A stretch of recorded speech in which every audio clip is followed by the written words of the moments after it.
Right, folks, as promised, it's 9:15. We're going to start the hearing. We're still having some Wi-Fi issues, so if you can't get Wi-Fi, neither can we. So, we're in the same boat. In any event, welcome to the Coastal Commission meeting of June 2026 here in beautiful San Diego. We're going to start the hearing with some announcements. Is this the hybrid meeting procedures? Please. Okay. Good morning. This Coastal Commission meeting is occurring both in person and through Zoom. This meeting is also being webcast and can be viewed online at cal-span.org. If you have internet access and wish to watch or listen to the meeting only and not speak on an item, we recommend use the CalSpan website. Those who wish to address the Commission today can do so in person, through the Zoom platform, or by phone. The speaker request forms may be found on the Commission's webpage. Paper forms and a scannable QR code for paperless submittal are available on the Commission staff table just outside the meeting room. For those on Zoom, we have posted virtual hearing procedures on the Commission's agenda webpage, which is a guide on providing comments via Zoom or by phone.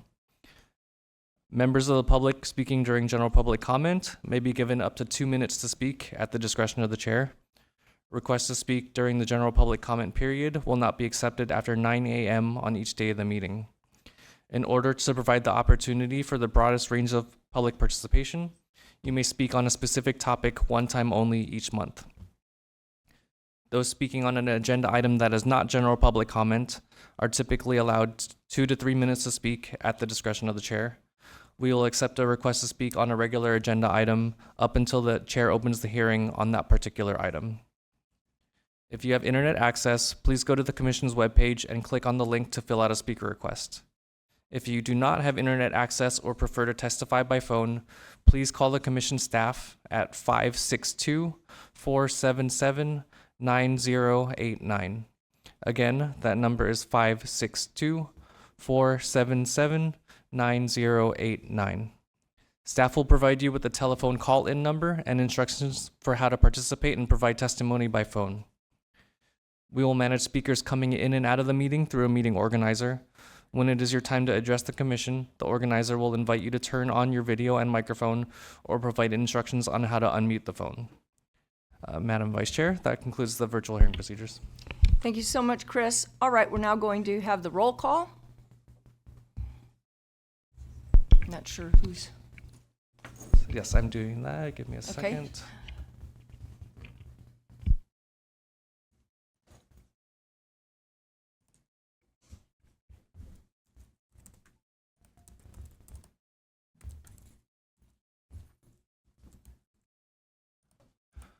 All right, Commissioner O'Malley. Present. Commissioner Hart. Present. Commissioner Jackson. Here. Commissioner Kelly. Here. Commissioner Lee. Here. Commissioner Lopez. Here. Commissioner Kalmick. Here. Commissioner Nodoff. Here. Commissioner Moreno. Present. Commissioner Wilson. Here. Commissioner Ketchum. Present. We have a quorum. Thanks so much, Chris. All right, we'll now turn to item 3 on the agenda changes. Mr. Swing. Thank you, Vice Chair Hart. Good morning to the Commission and to everybody in attendance today. We do have a number of agenda changes in addition to the ones that were posted on Monday. Starting with item 11A, that's moved to consent. This is a CDP application by San Diego County for the extension of the Tijuana River culverts at Saturn Boulevard. This morning, adding item 14A, this is CDP Amendment 519-0971A1. This is the Dana Point Harbor Partners Marina project that is moved to consent. Item 16A, this is the City of San Diego's University Community Plan update, LCP amendment time extension. It's just the time extension. That is moved to consent. Item 17A, this is the Del Mar Beach Club application from Solana Beach. That is postponed. Item 17B, this is Caltrans, San Diego-Coronado Bay Bridge, suicide deterrent barriers. That is moved to consent. And item 17C, it's application 626-202. This is the City of San Diego's public parking lots CDP application. That is moved to consent. And that concludes our agenda changes this morning. Thanks so much, Mr. Schwing. All right, we're now going to move to general public comment. I'll just remind the public that to only speak on items that are specifically relevant to Coastal Act issues. And go ahead, Chris, with the opening. All right. For members of the public, I'll be announcing the names of the upcoming speakers and invite you to speak when it is your turn. Each speaker will be allowed 2 minutes during general public comment at the discretion of the chair. In order to allow for live video testimony on Zoom, we will be bringing you in as panelists. As we bring you in, your Zoom will reload, and this may take a moment. To speed up this process, we will bring several people in at a time, but please remain muted and keep your video off until we ask you to speak. After your time is up, you'll be moved back to attendee mode. For members of the public present in the room, I will call your names in the order that they appear on our sign-up list. When you hear your name, please line up behind the podium and introduce yourself when you approach to speak. There is a raise your hand function that will help us find you in the attendee list. If you're using a phone for audio, you can raise your hand by dialing *9. If you are participating by Zoom, you should see a button on your Zoom screen to raise your hand. If you have signed up to speak for this item and are able to do so, please raise your hand now. When it is your time to speak, we will invite you to unmute and turn on your camera. You can unmute yourself on a phone by dialing *6. So for general public comment today, it looks like we have 38 people signed up. We'll start with people in the room. We have Joy Boyd, followed by Shirley Weiss, and then Ula Camila Rang. So Joy Boyd. Go ahead.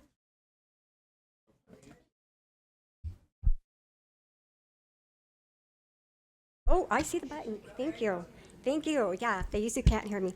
So I am Joy Boyd, and I'm the Aaron Brockovich for 462 mooring tenants in San Diego Bay. I'm a retired caregiver. When I saw my neighbors being bulldozed by the mooring company, sweet seniors and disabled, for 2 years I went to the San Diego port, and they didn't even know what was happening. But the port only cares about making money, not people. No one seems to care or will help. 2 rogue, heartless, corrupt employees are stealing our moorings and vessels, raising rents after being denied an increase by calling it another name. They're just supposed to maintain moorings, not massive greed, who think they are above the law. I will read you the guilty judgment they have forced by intimidation, first with expensive yachts to sign. Now they're going after the remaining tenants. So they make us sign this affidavit that that they can take our boats, they can put them in storage, they take them to their marina and charge us whatever they want. That they're going to go for public auction, and they're going to put a small claims affidavit against us. Thank you for your time. Welcome to San Diego. Thank you. Shirley Weiss, Ula Camila Rang, and then Steve Benegas. Shirley Weiss. Thank you. Good morning, honorable commissioners. My name is Shirley Weiss. I'm a resident of Del Mar. I have practiced law in California for over 40 years. I'm a member of the Coalition for Safer Trains and Friends of Del Mar Bluffs. For more than 2 decades, through 5 construction phases, Sandig has massively hardened Del Mar Bluffs with tons of concrete, steel, and almost 2 miles of seawalls, all to temporarily continue rail on fragile bluffs. Thankfully, in June 2022, the Commission conditioned its approval of Phase 5, the most massive project, on a solid mitigation agreement. Sandag agreed to design and build new public access over, under, or across the tracks and down to the beach and extend an existing blufftop trail. The deadlines are February 2027 to finish planning, design, permitting, and public outreach, and February 2029 to complete construction. But aside from conceptual designs in the Coastal Connection study, the public has seen no actual designs, no permit applications. Instead, in 2024, Sandag diverted funds that were to go to mitigation construction to other projects.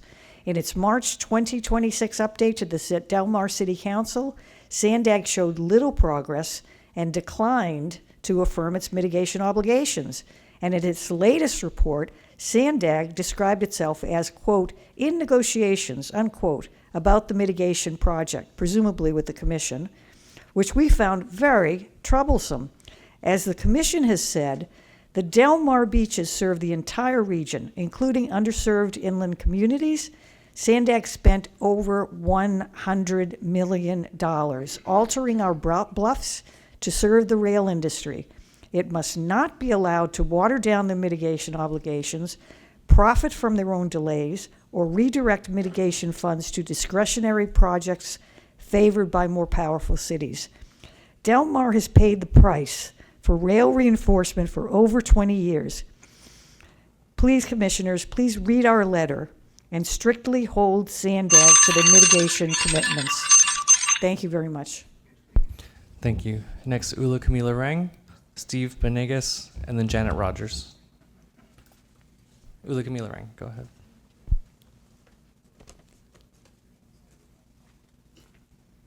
And then we're bringing up your presentation.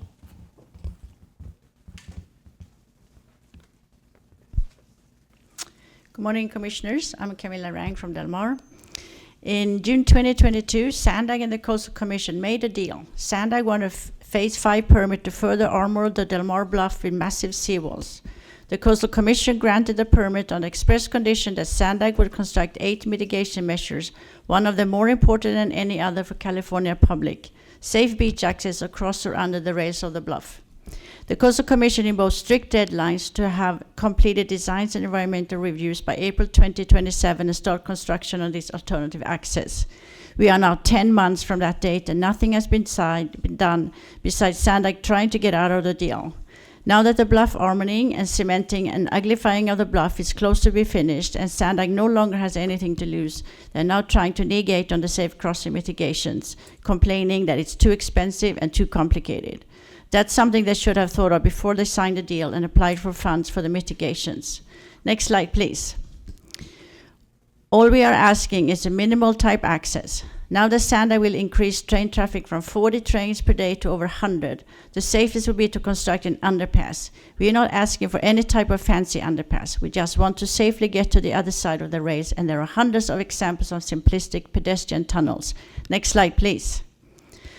San Clemente, just north of us, have several underpasses along the railroad to the beach. Why is it that just Del Mar is so complicated that Sandag can't even come up with one, when Octa in Orange County has built several?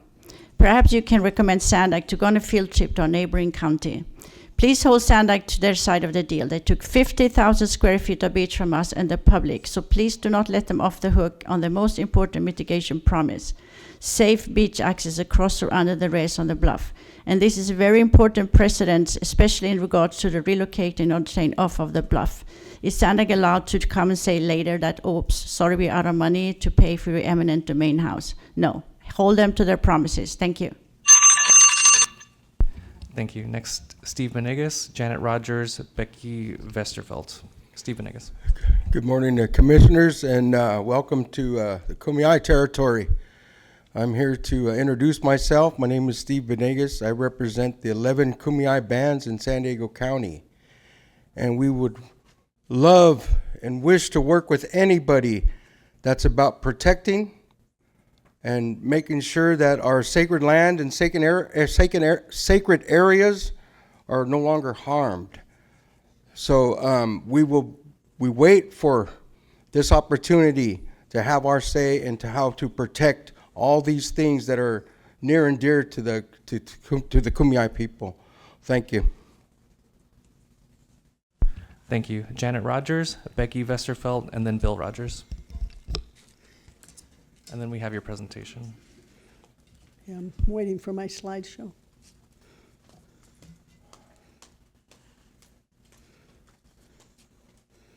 There we go.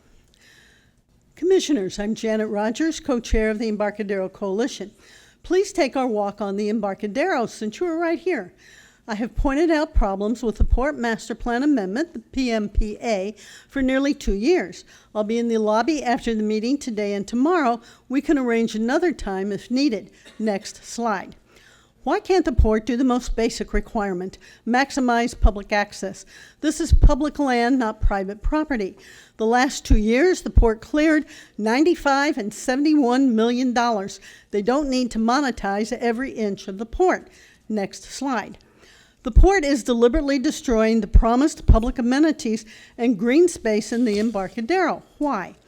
This map, this Embarcadero map, is from the current master plan updated 25 years ago. Commitments are already broken or changed in the PMPA. Start in the upper left corner. The Crescent Pier Park was never built. It's removed in the PMPA. The 100-foot wide Esplanade, which still doesn't exist, had a 65-foot wide green parkway. It's replaced with concrete. The second major park, the 10-acre Broadway Landing Park, included Broadway Pier, eliminated. Rocco Park, planned to be eliminated by a 300-foot tall commercial building.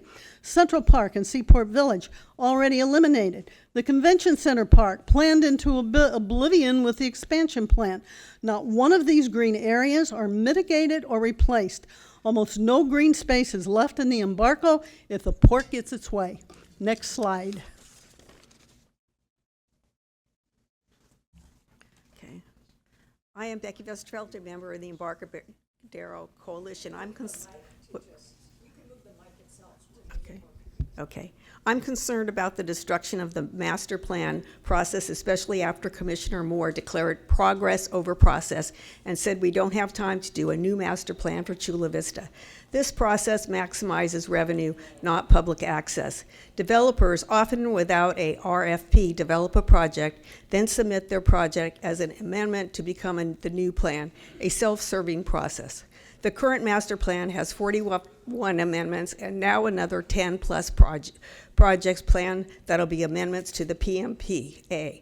Since it does not provide guidelines for Seaport, Pagea, Topgolf, or others, coastal requirements and mitigations are ignored. The port approves items that are not coastal related. Next slide, please. This leads to unbalanced development. Coronado isn't getting any new development, but the Embarcadero will be totally walled off, especially down streets. No parks or open spaces are included to see or arrive at the bay.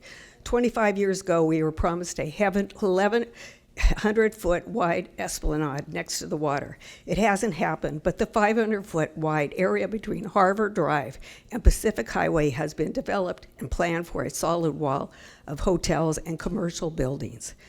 So 1/6 of the North Embarcadero is for the public, and 5/6 is for the developers and commercial use. Is that balanced development to you?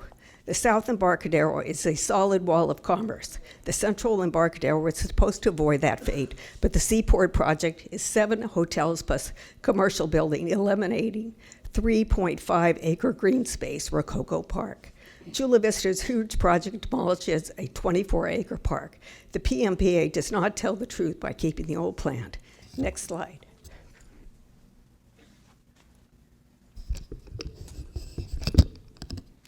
Good morning. I'm Bill Rogers, a member of the Embarcadero Coalition. This slide shows the misrepresentations in the PMPA for the view corridors and scenic views. View corridors should be the width of the corridor, not a thin slit. In blue, we show all the obstructions that ruin the view corridors the port says exist. A scenic view should be 120 degrees and available from water's edge, not at the end of the pier. These views are all being destroyed with massive new boat docks, causing the loss of all remaining open blue water views in the Embarcadero.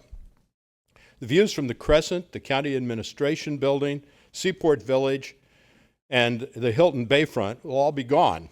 More money from berthing, no public scenic views. Next slide. There are many more problems.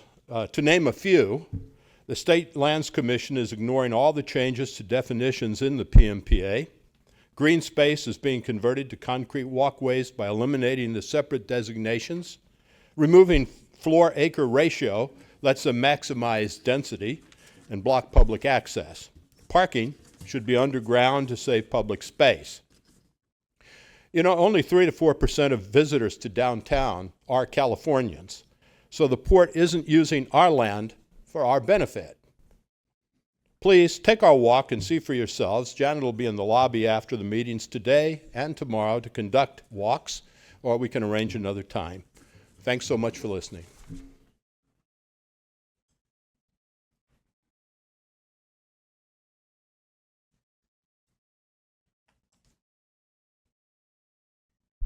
Thank you. Next is Charlie Bowen, followed by Diane Wolke, and then Lisa Sherman.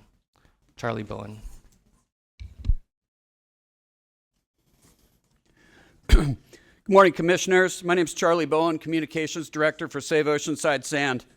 Today, on behalf of Save Oceanside Sand and the Oceanside community, I would like to thank the Coastal Commission staff for their role in discussions with the U.S. Army Corps of Engineers regarding the San Diego County Shoreline Oceanside Mitigation Study.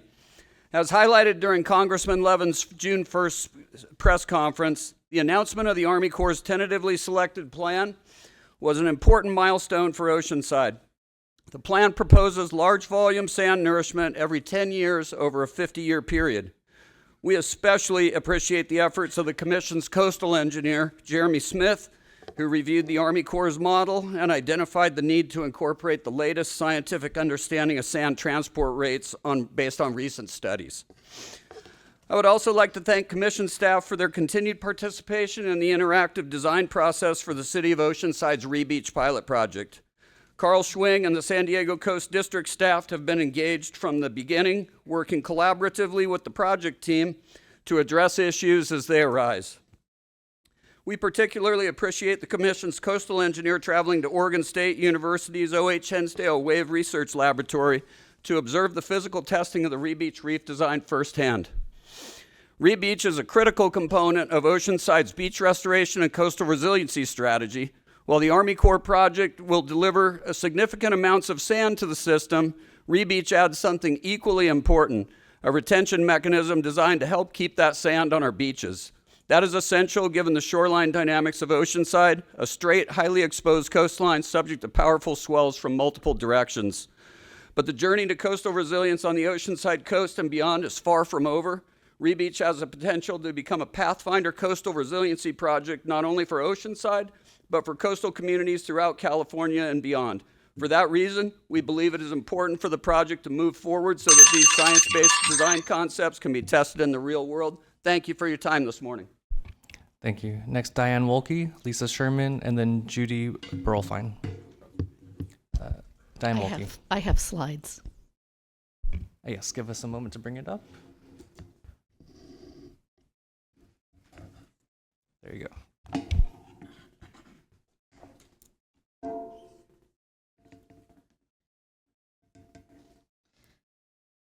Good morning, Commissioners. Diane Wolke, Board Member, Safe Healthy Plainfields, Beyond Plastics affiliate. Last month, I told you that 600 quadrillion microplastics are released from land-based plastics every year. Experts estimate that you inhale 68,000 microplastic particles every day before lunch. Microplastics are found in every human organ and bodily fluid. Babies are born pre-polluted with microplastics and their chemical leachate. Playgrounds and synthetic turf are major sources of microplastics. In San Diego County, we currently have 15 schools and 17 plastic turf fields due to be replaced.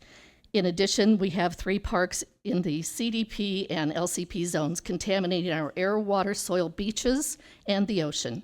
We have nearly 15 million square feet of plastic turf in schools and parks alone, 345 acres.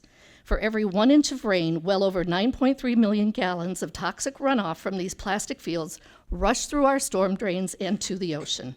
Slide. And 563,000 pounds of microplastic blades are added to our air, water, and soil every year. Microplastics impair hormonal and cardiometabolic function for those of us living near the coast. They create climate change, impair biodiversity, and add to plastic pollution.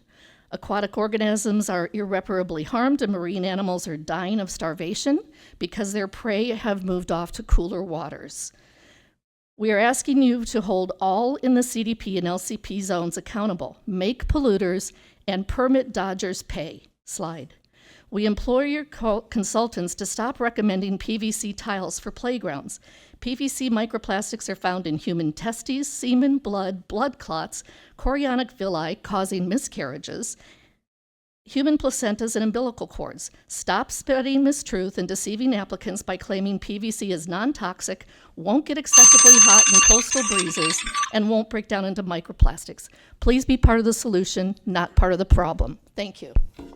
Thank you. Lisa Sherman, Judy Burlfine, Ian Hembry. Hoka, Lisa Sherman, Nipe, Ipai Nation of San Isabel, Nipe, Iche, Emawa, Nipe, Aqua, Masha. Hello, my name is Lisa Sherman. I am from the Ipai Nation of Santa Isabel, also one of the Kumeyaay Nations.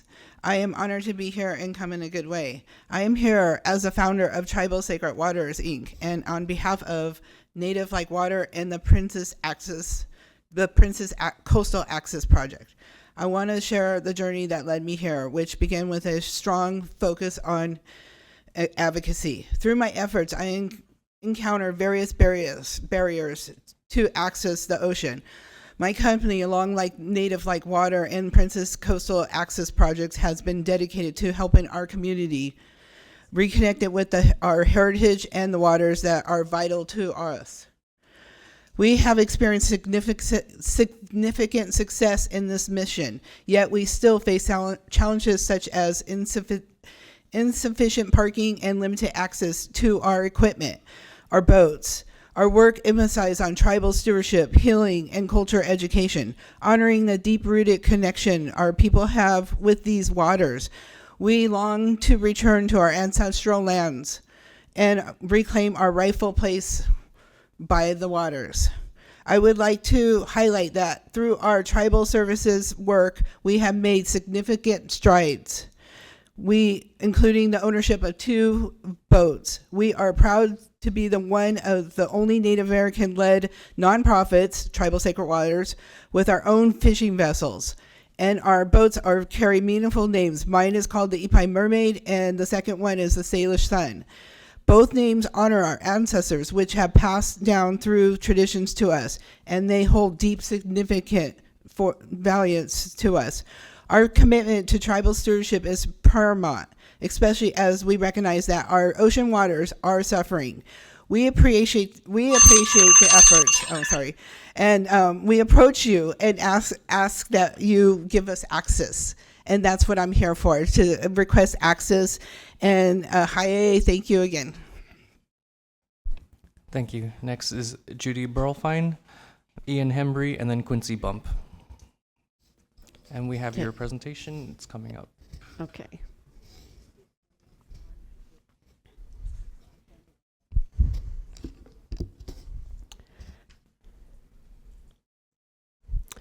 Hello, I'm Judy Burlfine, chair of Encinitas Bike Walk, a small bike and walk advocacy all-volunteer group in Encinitas, located up the road about 25 miles. I'm here today to tell you about a project that promotes public access to the coast and protects our coastal ecosystems in Encinitas. I'm here to express my concern because this project, situated on Santa Fe Drive in Encinitas, completed in early 2025, is now being proposed to be dismantled by our current city council. Parking on the coast is difficult because Encinitas beaches are popular. Making it safe to access the coast by bike or on foot would improve access for all. So if you can start clicking, here's a map of Santa Fe Drive. It extends from the eastern part of the city to the coastline. In its current state, it's challenging to travel by bike from the eastern end to the coast. Click. Now, click again. Okay, but the city's been working for 2 decades to improve that situation. In 2003, click, they installed a roundabout and sidewalks on the western edge. In 2013, a pedestrian cycling underpass was built under the railroad tracks. Perfect. In 2020, Caltrans built separated bike pedestrian paths under the 5 freeway. And most recently, the city built separated bike lanes in front of the high school just east of the underpass. Click again. And this is what it looks like now. You can see the separated bike path. And this is what it, click. This is what it looked like previously. The current, click. The current council wants to remove the separated bike path on the south side and return it to the previous condition. Click. This little girl and I don't think that's a great idea. Thank you for your public service. Thank you. Ian Hembry? And then we have a picture and a video with your presentation. Let us know which one you would like first. Video first, but not yet. I'll let you know. Thank you. Good morning. My name is Ian Hembry, and I am the Advocacy and Community Manager for the San Diego County Bicycle Coalition. We've been advocating on behalf of bicyclists in the region since 1987. Numerous studies have demonstrated that separating bike lanes from motor vehicle lanes decrease collisions and injuries. Based on these studies, the three main agencies responsible for providing road safety best practices all recommend separating cyclists from automobiles on high volume or high speed streets. These agencies include NACTO, AASHTO, and the FHWA through their published MUTCD. That's a lot of acronyms, but they're very reputable agencies. In addition, many studies, including a recent one out of the University of New Mexico, demonstrate a link between increased bicycle ridership and protected bike lanes. People are more likely to ride a bike if they have the option of using a protected bike lane compared with a standard bike lane. You can play the video now. So here's a video of a kid riding in an unprotected bike lane on Highway 101. Oh yes. These kinds of conditions. Let's unload in the bike lane, Floyd. Sorry. These kinds of conditions discourage all but the most courageous from riding a bike. A similar configuration is being proposed for the south side of Santa Fe Drive, with the bike lane sandwiched between the moving cars and parked cars. Approximately 50% of the population includes people who have an interest in traveling by bicycle but feel intimidated by insufficient infrastructure. This is where we can bring up the picture that I sent in earlier. Inadequate designs, such as the one proposed for Santa Fe Drive, exclude these people. By removing the separated bike lane and reverting the road back to the earlier condition with a painted bike lane only, we are limiting beach access for this large segment of the population who do not feel safe riding from the eastern part of the city to the coast on a street that only has Class 2 painted bike lanes. As infrastructure has improved and electric bikes have made the hilly topography of Encinitas more manageable, bike ridership in the city has increased. However, many people still remain fearful of riding. Removing protected infrastructure will only discourage future riders. Thank you. Thank you. Quincy Bump, and then Pamela Hetherington and Jane Relden. Quincy Bump. Okay, you can go ahead and bring up the presentation now.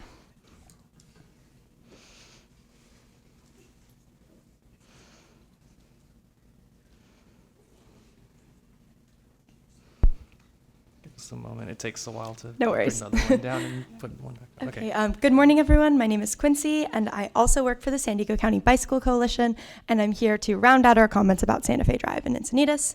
I'm here today to talk about stormwater retention on Santa Fe Drive, which was another important part of the project when it was proposed. So I have a few different images showing the stormwater retention basins and how they were implemented along with the protected bicycle infrastructure to improve the corridor and protect the coast and protect stormwater runoff from going into our storm drains and waterways. You can just go ahead and flick through those pretty slowly. So here's a few examples of the infrastructure as it was built. This new redesign proposed would remove on the south side of Santa Fe Drive almost entirely these basins that were already built and constructed. And so decreasing this area of stormwater infiltration basins as proposed will harm the coastal ecosystem by sending untreated water into the storm drains. Here we go. And then, yeah, that's the last one. So thank you. And in summary, removing the bicycle infrastructure and stormwater retention raises a substantial issue as to whether the city of Encinitas' action is consistent with the Coastal Act and in conformity with the local coastal program. Depending on the city's action, either amending their CDP or applying for an exemption, we will be following up with the Coastal Commission on this. Thank you. Thank you. Next, Pamela Hetherington, Jane Relden, and then Alice McNally. Pamela Hetherington. Thanks. Good morning, Vice Chair Hart and esteemed commissioners. I am Pam Hetherington, and I direct the Environmental Center of San Diego. Some of you may recall my periodic updates on the Princess Street Coastal Access Trail located in La Jolla. For those of you not familiar with Princess Street, back in 2017, the Coastal Commission approached the Environmental Center about accepting the offer to dedicate easement, now known as the Princess Street Coastal Access Trail. The public use of the trail since the 1930s was well documented. The offer of the easement came after years, over 30 years, of Coastal Act violations by various landowners, unpermitted development, and the blocking of coastal access that had been available previously to the public. The community took their efforts to open the closed access to the Superior Court in San Diego and prevailed. The current owner was remanded to dedicate the easement that the Environmental Center holds today. We then secured the acceptance of both the Coastal Commission and the State Coastal Conservancy to accept the easement. Since 2017, we have worked diligently to secure all the required CEQA studies that the city would require and are finally at the permitting stage. The Coastal Conservancy granted us Phase 1 and Phase 2 funding to date, and we have conservatively managed these funds knowing that they are not a limitless resource. However, the landowner has continuously tried to stop us from completing the trail. He has overwhelmed the City of San Diego staff and delayed our timeline by relentlessly sending letters from his lawyers attempting to discredit work done by our consultants, which have gone through multiple review cycles with the city. Our dedication to completing the trail is unwavering, but it has gotten to the point that we need your help to get past these hurdles. We have been exploring options for enhanced partnerships and recently met with Kumeyaay tribal members who are keenly interested in co-stewardship and co-management of the trail. They are coastal Indians without a coast. There are many wonderful aspects of reopening the trail, fulfilling the Commission's core mission of public access, education, embracing cultural history of our coastal areas, making sure marginalized and disadvantaged communities are part of our efforts. Thank you for your attention and support for our efforts for an equitable playing field. I'm happy to talk to you at any point and answer any questions. Thank you. Thank you. Jane Reldon, Alice McNally, and then Brenda Fake. Jane Reldon. And we have your video. We'll bring it up. Please run the video. Yes. Good morning. I'm Dr. Jane Reldon, President of the Seal Conservancy at Children's Pool Beach. You are watching the first of 3 videos of seal pup births at Children's Pool Beach, followed by a video of a newborn seal pup nursing, and finally a photo of the viewing guideline robe. Seal pupping happens annually only at Children's Pool Beach for 5 months, December 15 to May 15, thanks to the unanimous approval of the seasonal closure of the beach during the harbor seal pupping season by the California Coastal Commission. The seasonal closure has allowed the seals to give birth undisturbed and the public to view the seals at a safe distance from the mid-landing, the sidewalk, and the seawall. There are 2 coastal development permits which work together to protect the La Jolla seals at Children's Pool Beach. One is for the pupping season closure, and the other permit is for the viewing guideline rope, which allows access by the public to the beach for 7 months, from May 15th to December 15th annually. Both of these permits expire in 2029. These CDPs have reduced seal harassment to 0 while dramatically reducing police calls with no citations issued since their unanimous approval by the CCC in 2014 and in 2019.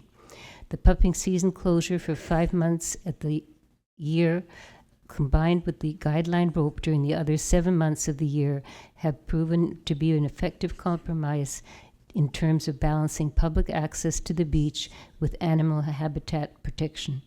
I'm bringing this issue before you today to ensure that the permits authorizing the seal protections at Children's Pool Beach will be extended by you without interruption before their expiration in 2029. Thank you for your attention. Thank you. Alice McNally, Brenda Fake, and then Eric Fletcher. Good morning. How will the Coastal Commission protect California's coast and ensure coastal access at San Onofre when the radiation protection rules are non-existent? The President has done just that through Executive Order 14300, which directs the NRC and the Department of Energy to loosen radiation protection standards. This greatly endangers the workmen, the public, the environment, and increases the chances of a catastrophic event. SONGS was out of commission when you approved permit 09190194 in 2019. This evidence was verified by NRC Inspector Lee Brookhart in his final safety analysis report. He states that if canisters are scratched, they no longer meet the requirements of the Certificate of Compliance and technical specifications. This report was ignored by the NRC and the Coastal Commission. The Coastal Commission has allowed Edison to continue operation and to load scratch containers under Code 7248, which Edison, claims allows them to continue today. The Coastal Commission has authority to revoke SONG's license if a substantial issue exists, and there are many. As the administration is dismantling our deep ocean observation system that was put in place to monitor coastal environments, and there is no longer confidence in the DOE to locate a permanent home for the waste, many agree a new agency is needed. However, an agency controlled by private industry without governmental oversight would be a big mistake, as the bottom line is always profit over safety. As radiation protection rules are practically non-existent, we need a Coastal Commission to stand strong, make polluters pay, not rubber stamp everything as you have in the past. Thank you. Thank you. Brenda Fake, Eric Fletcher, Tom Cook. Good morning. Thank you for the opportunity for me to introduce the La Jolla Coastal Conservancy. La Jolla's coastline and San Diego's coastline is one of California's most visited and iconic coastal landscapes. Yet many of its public access points, trails, stairways, viewpoints, and shoreline amenities are aging, deteriorating, or facing increasing pressure from pedestrian traffic, erosion, climate impacts, and decades of deferred maintenance. The La Jolla Coastal Conservancy is a community-based coastal stewardship organization created to help bridge the gap between community priorities, public agency resources, and the complex realities of coastal stewardship. We work in collaboration with the City of San Diego, community organizations, donors, regulatory agencies, the Sierra Club, and technical experts to identify projects, secure funding, navigate permitting, and deliver improvements that might otherwise remain on a wait list for repair. Our mission is guided by many of the same principles championed here by this California Coastal Conservancy: repair, restore, enhance coastal assets, improving public access, respecting cultural and indigenous heritage, and ensuring future generations can safely enjoy California's coastline while advancing climate resilience. Over the past year, we have chipped away at a growing portfolio of repair projects ranging from restoration, public safety improvements, and shoreline infrastructure repairs to larger planning efforts. This is built on 16 years of working along the coastline at Coast Walk Trail. Our vision is to create a replicable model of public-private coastal stewardship to help empower local coastal communities to preserve extraordinary coastal resources while leveraging philanthropic investment to complement public funding.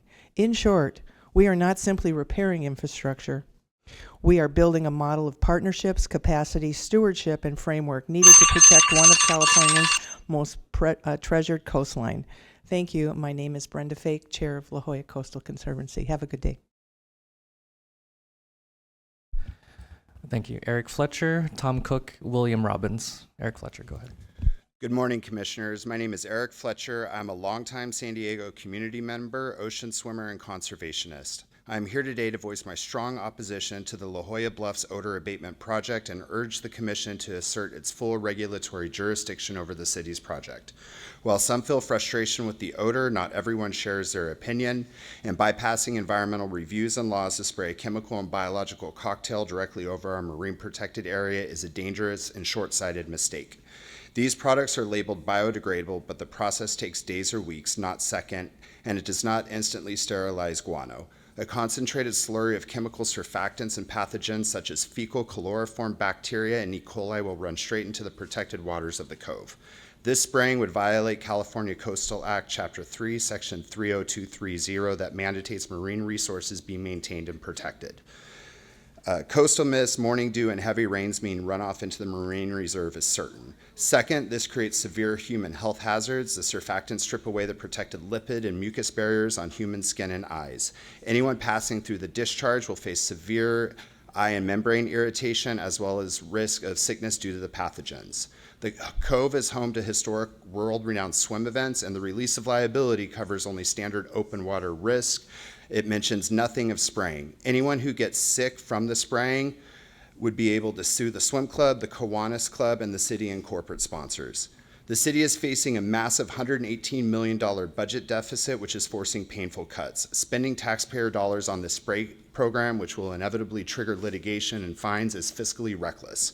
Yesterday, I received an email from the city insinuating that spraying had continued since it was halted in 2017. As such, I have made a public records request, and if this is true, the city has actively bypassed the commission and violated the law. There are safer legal alternatives for businesses, such as installing commercial exterior misting fans. Proponents claim the odor is destroying local tourism, but the data proves otherwise. The Cove is ranked #1 beach in the U.S., and people come for the wildlife, which are already under significant threat due to fishing entanglement, injuries, and starvation. Thank you very much for your time. My name is Eric Fletcher. Thank you. And through the chair, I'll just note that we have 5 speakers remaining in person. We have 15 on Zoom.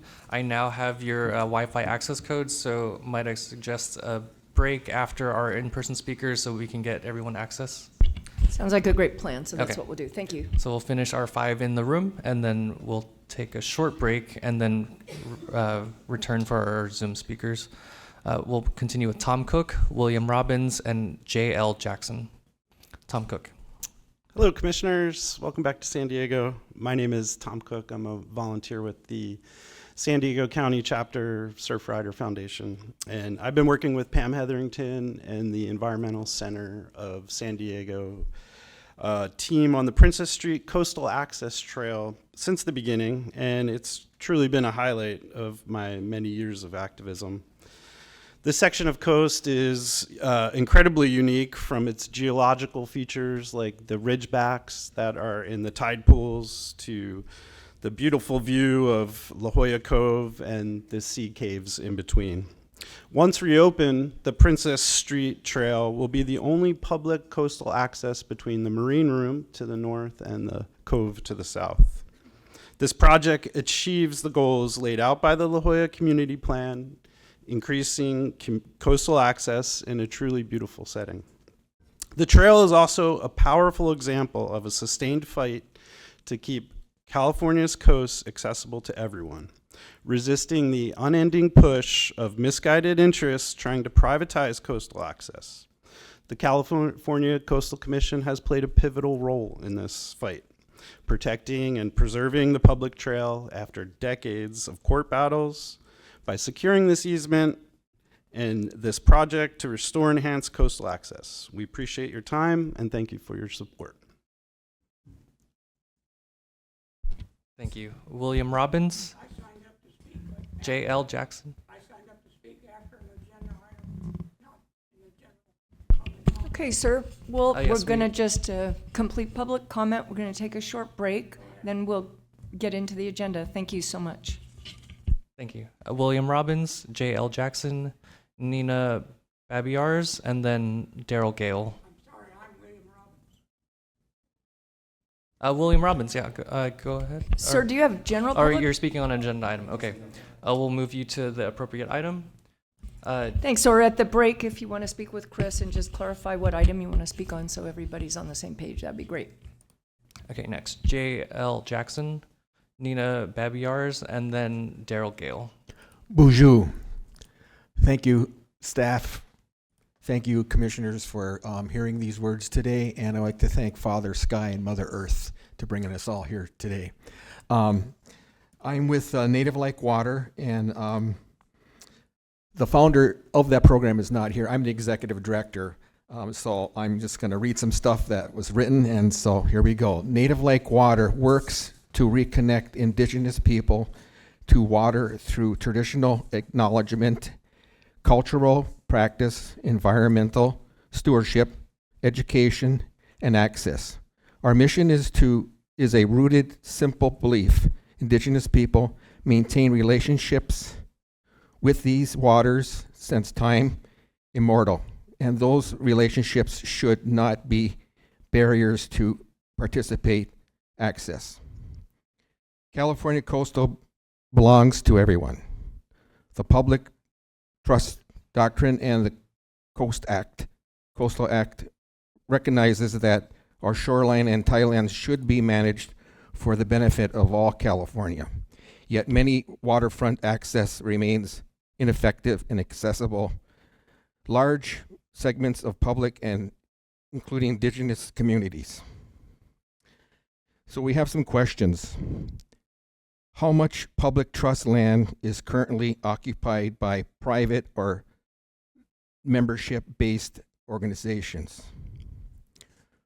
What public benefits are being provided to exchange exclusive use of these public-owned waterfronts? Are shorelines accessible, opportunities truly available and welcoming to all Californians? We encourage the Commission to continue exploring ways to expand meaningful coastal access. Thank you for your time. Bye. Thank you. And Nina Babiars, Daryl Gale, and then we'll take a short break while we get internet going. Good morning. My name is Nina Babiars. I'm a founding member, board member of Public Watchdogs, a nonprofit advocating for the public safety at San Onofre for the past 11 years. I'm also a member of Congressman Mike Levin's San Onofre Task Force from day one. I'm here today to bring to your attention the San Diego County's #1 biggest problem. Southern California Edison has left our communities stuck with 3.6 million pounds of highly radioactive nuclear waste buried in 73 cans that are all scratched and gouged due to 2 downloading accidents in 2018 that Edison tried to conceal from the public. Now Edison is using an inaccurate calculation method to measure the depth of the damage of those cans. After Edison's radiation leak that prematurely shuttered San Onofre, ratepayers ponied up $2.52 billion to clean up Edison's mess. Least we forget the rate-paying public is paying for everything. Now for the relevant Coastal Commission details about the mess in our community. The California Coastal Commission has issued Edison 2 CDPs, one for the decommissioning of San Onofre plant and the second for the demolition. Both of those required 2 reports required by the Coastal Commission to have an independent third-party reviewer specifically recommended Edison to stop using an incorrect and inaccurate calculation method and only use a calculation method that is accurate. It's crystal clear. Edison's inspection and maintenance program includes critical canister inspection data collection that determines the depth of the damage. The reason that this is so important, this data collection, is those damaged canisters so critically important. It either validates the structural integrity of those scratched and gouged cans, but here's the deal. Edison is saying that the Coastal Commission approves of this inaccurate calculation. So which is the Coastal Commission? Ma'am, thank you so much. Are you approving it or not? That's the only answer that matters because the public is paying for everything and the public has a right to know. Thank you. Thank you. Daryl Gale. I'm Daryl. So 2 years ago, I stood before you and asked you to do something about the Edison radioactive waste dump that you let them put on our beach. I was at the 3 big meetings, 2 in Chula Vista, 1 in Long Beach, where citizens, hundreds of them, asked for thick casks like they use in Europe, a hot cell to move the waste when we had a place to move it to, and listen to Steve Padilla and Dana Bochco say on tape that they'd work on it way back in 2019. Why do you have the authority to tell Edison to dump waste on our beach and then just ignore it? Did you tell the governor, lieutenant governor, attorney general, secretary of state about the eternal mess that you or your predecessors created? What about the California Senators Assembly, the Office of Emergency Management? Do they know about what you've done? What about the local mayors, the small beach communities that make all their money out of tourism and surfing and beach restaurants? The local city council members, do they know?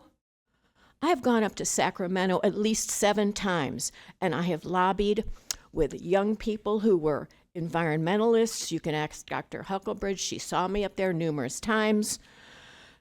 I've talked to legislative aides. I've talked to Newsom's cabinet people. Nobody knows about this. You've done a really good job of hiding this big mess that's going to kick us all in the butt eventually. So for the last 20 seconds, for those of you on the phone, I'm just going to stand here and glare at when are you going to do something. Put something on your website. Say something. We need to know. We need to be prepared about this giant mess that your predecessors have created.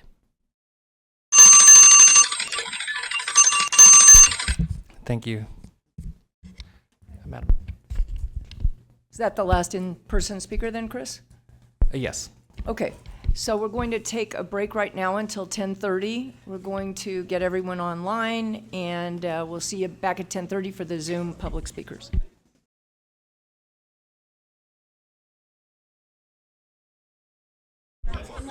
Hello? Okay, everyone.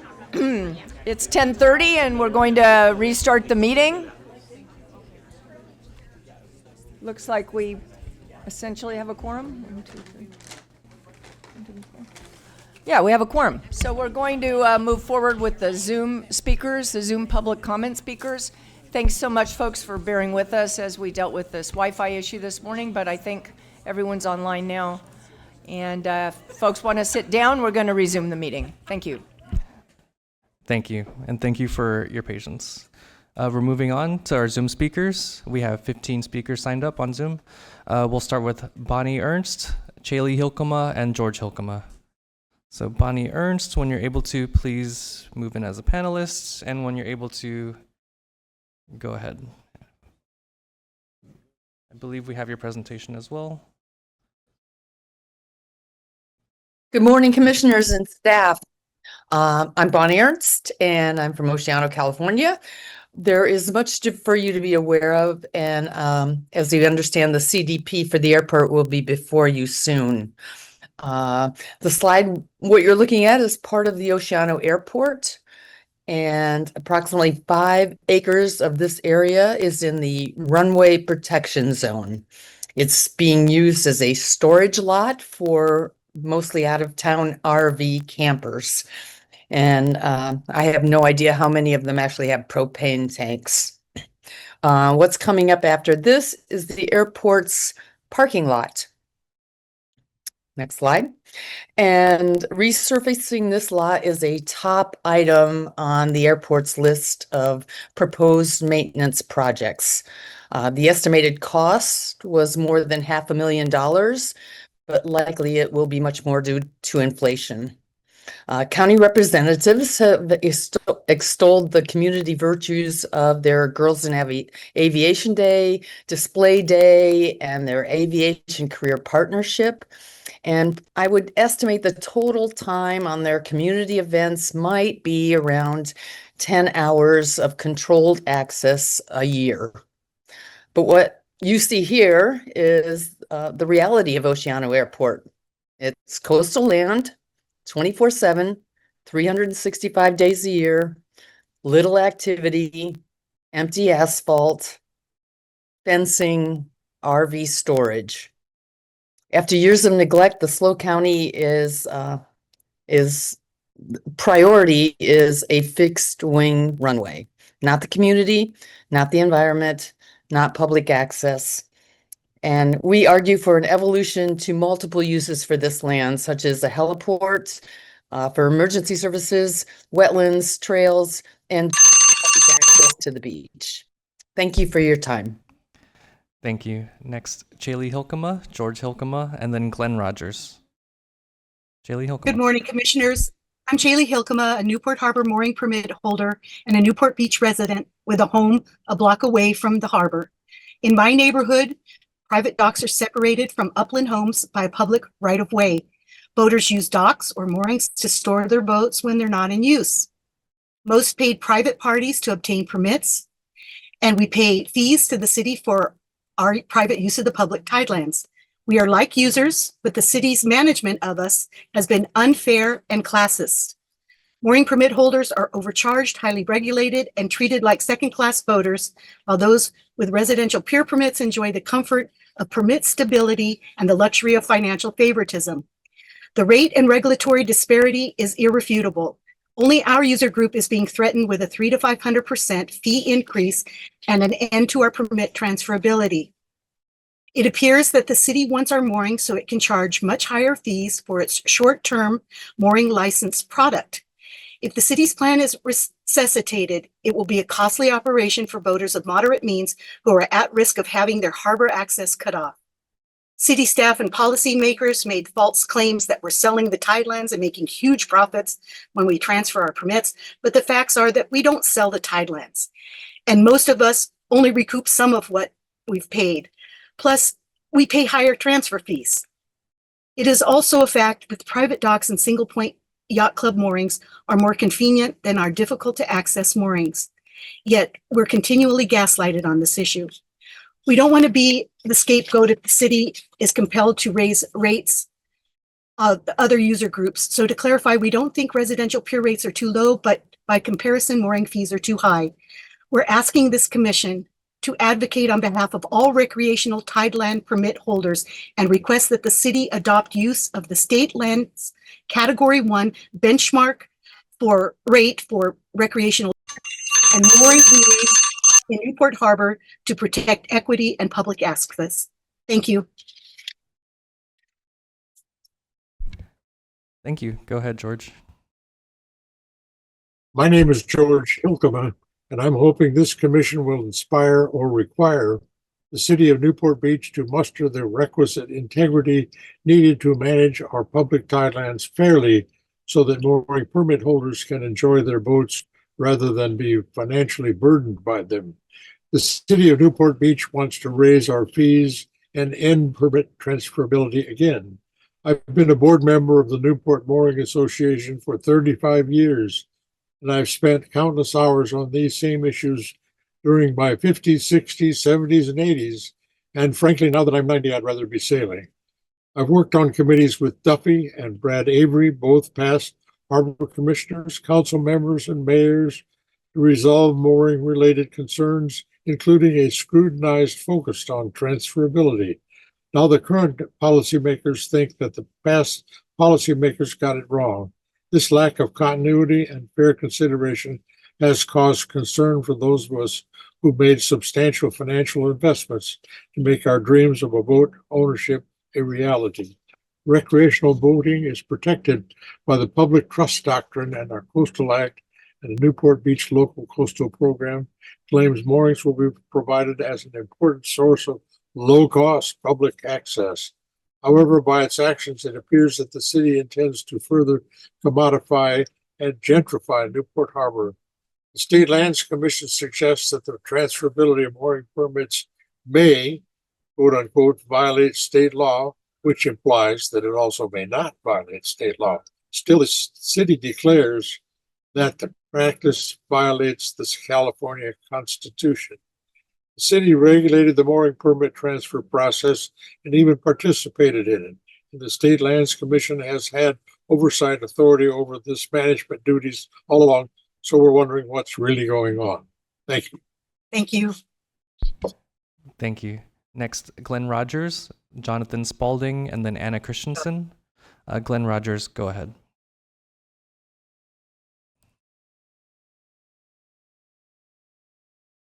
Not that person. He's no person. A different Rogers. Thank you. Glenn Rogers, I see you're in as a panelist. You should be able to unmute.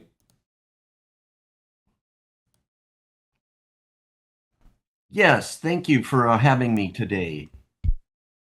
I want to congratulate the Coastal Commission on the creation of a California native plant border around Lake Merced. We ask Brotherhood Way and Sunset Boulevard to be added to the Lake Merced watershed. Next slide. I don't see that. We ask rain gardens to be part of this solution. Water from the first rain of the season with urban drool should go to the existing sewer system. When water is cleaned, the rain gardens can have water deposited in those systems. To receive clean water, plastic mats can be removed from the rain garden inlets. Now, these mats can be provided over the sewer intakes so that this water is not no longer needed to be processed by the sewer system. Thank you for allowing me to mention this in this report. I'm done. Thank you. Thank you, Glenn. Next, Jonathan Spalding, Anna Christensen, and then Ann Cantrell. Jonathan Spalding.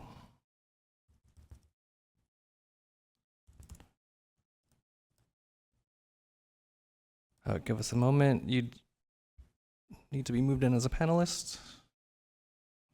There you go. And when you're able to, please unmute and begin.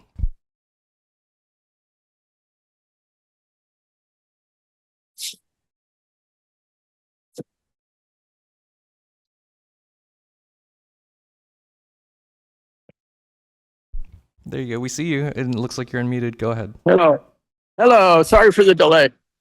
My name is Jonathan Spalding. I'm speaking to you today about the proposed development at 501 Sandpoint Road in Carpinteria at the mouth of the Carpinteria Salt Marsh Reserve. This proposed project is located at the most critical point of a rare and important coastal estuary. The Carpinteria Salt Marsh is one of California's most valuable assets, exactly the kind of place the Coastal Commission was created to protect. Over 90% of our original salt marsh habitats in California have been destroyed by development. Please do not allow further degradation of this critical coastal environment. The Carpinteria Salt Marsh is one of the largest and most ecologically significant coastal estuaries in the state. Studies by the U.S. Geological Survey suggest that the combination of sea level rise and increased urban runoff could severely impact these areas in the future. To allow new construction at the mouth of this critical and endangered habitat would reduce our coastal resiliency in the face of climate change. The Carpinteria Salt Marsh is a beloved part of our coastal landscape. Generations of Californians have worked to preserve it. It's a beautiful survivor, a landscape that allows us to glimpse California's original vitality. Please work to protect the natural systems that sustain our life and allow future generations of Californians to experience what makes our state an inspiration to the world. I urge you to require a full EIR for this project, and one that will take into consideration the extreme impacts that the proposed projects will have on one of our state's most important and endangered habitats. Thank you. Thank you. Next, Anna Christensen, Ann Cantrell, and Nancy Okada. I see that you're with the group of about 7 people from the Sierra Club. Yes, can you hear me? Yes, we can hear you. All right, we would like to begin, excuse me, we would like to begin our presentation with George Two Horses. Okay, go ahead. Indigenous person. Can you hear me? Yes, we can hear you. All right. We would like to begin our Sierra Club presentation with George Two Horses, followed by Ann Cantrell, who will start the slideshow. I will follow up. Thank you. Thank Go you. ahead. Please. It would be George Two Horses. You have to let him speak. George is moving in.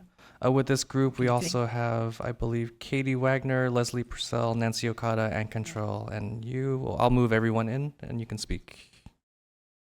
Okay, then he will go first. And then-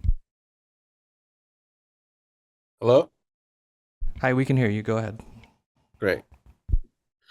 This 4th of July, your skies will burst with fire and your crowds will cheer for a freedom that was built on the burial of my ancestors. You gather to celebrate the birth of a nation, but for indigenous people of this land, this day marks the beginning of an ongoing apocalypse.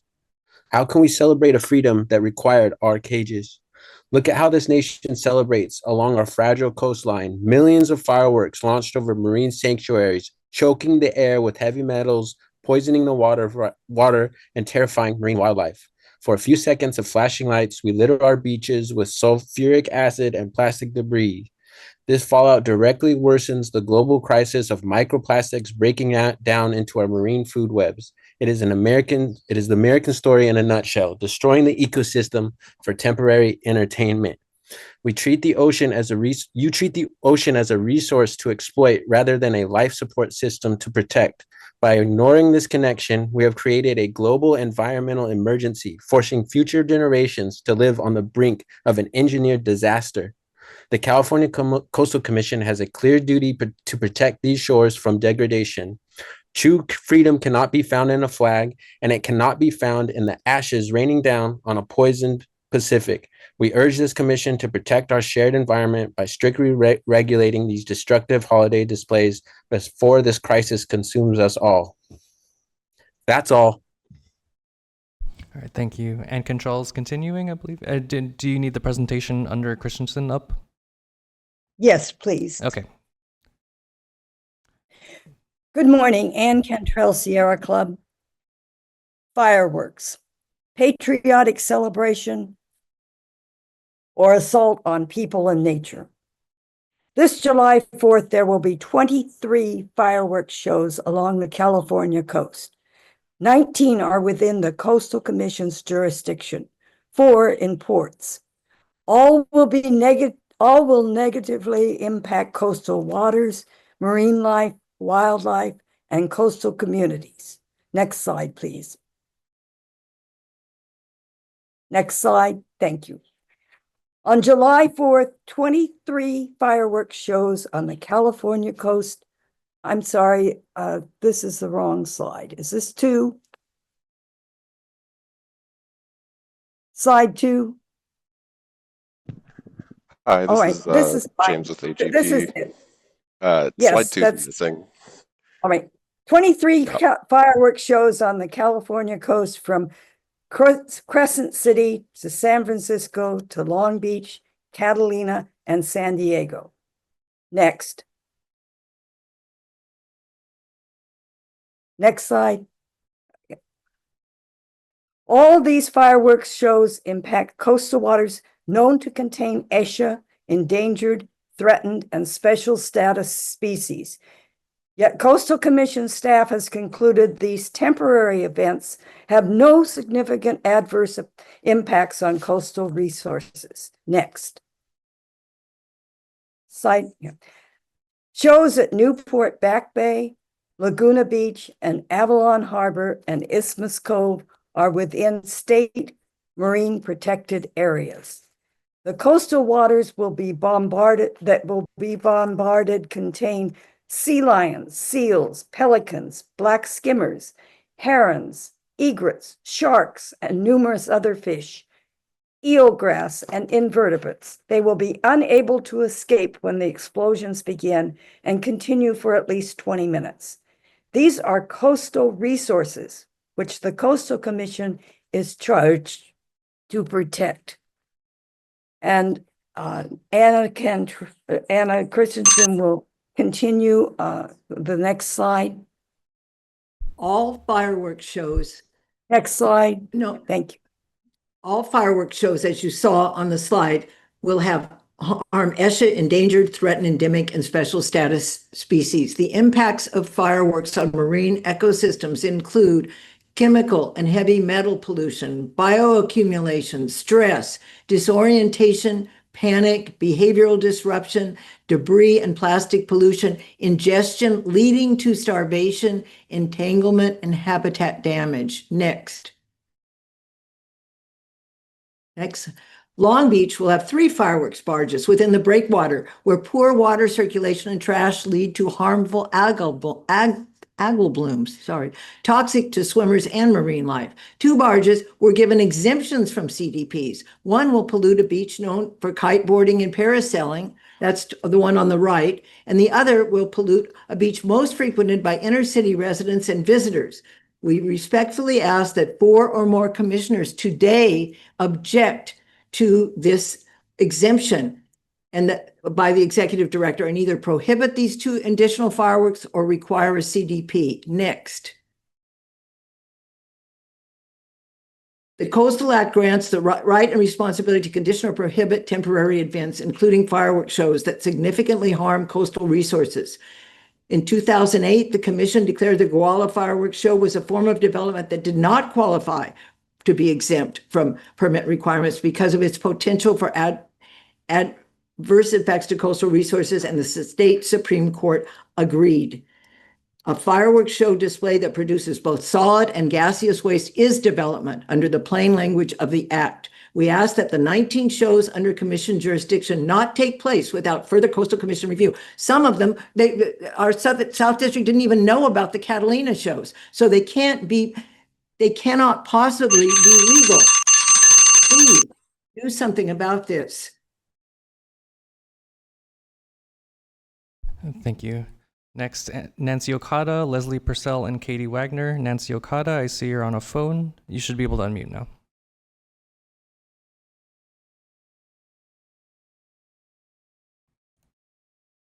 Nancy Okada?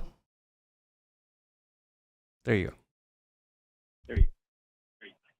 Okay, thank you. Morning, Commissioners. Nancy Okada, Sierra Club, California Coastal Committee. I want to thank you again for your April decision upholding no fireworks in Long Beach. That was a very important decision, and we really appreciate your doing that. What Long Beach is doing now is a whole other thing, 3 barges, and it's rather upsetting. But I'd like to talk about our coast is facing an incredible number of challenges, from the resumption of oil drilling to increased underwater military practice around federal Army and naval bases, to noise bombardment by increased space launch activity planned at Vandenberg. Fireworks will just add to these many stressors. So our Sierra Club letter, which was handed out to you earlier today, has an attachment of the many coastal locations planning fireworks up and down the coast. Please take a moment and consider all these locations and the diversity of their habitats, which we enjoy. I'm asking you to consider that fireworks are discharging toxics onto our land and water. For years, many of us thought that they were harmless, but we've since learned that really they are not. They're increasing stressors for all of our marine and as well as human habitats on the coast. So since the Coastal Act grants you the commission as a commission to have the right and responsibility for conditions to prohibit temporary events, including fireworks shows, we ask that you consider in the upcoming year to really place all these fireworks shows under your jurisdiction, to not let them take place without a coastal commission review, not grant them exemptions from CDP permits, and also that possibly you ask that you revisit your 1993 guidelines for the exclusion of temporary that encourage drone shows. Thank you. Thank you, Nancy. Next, Leslie Purcell, followed by Katie Wagner. Leslie Purcell.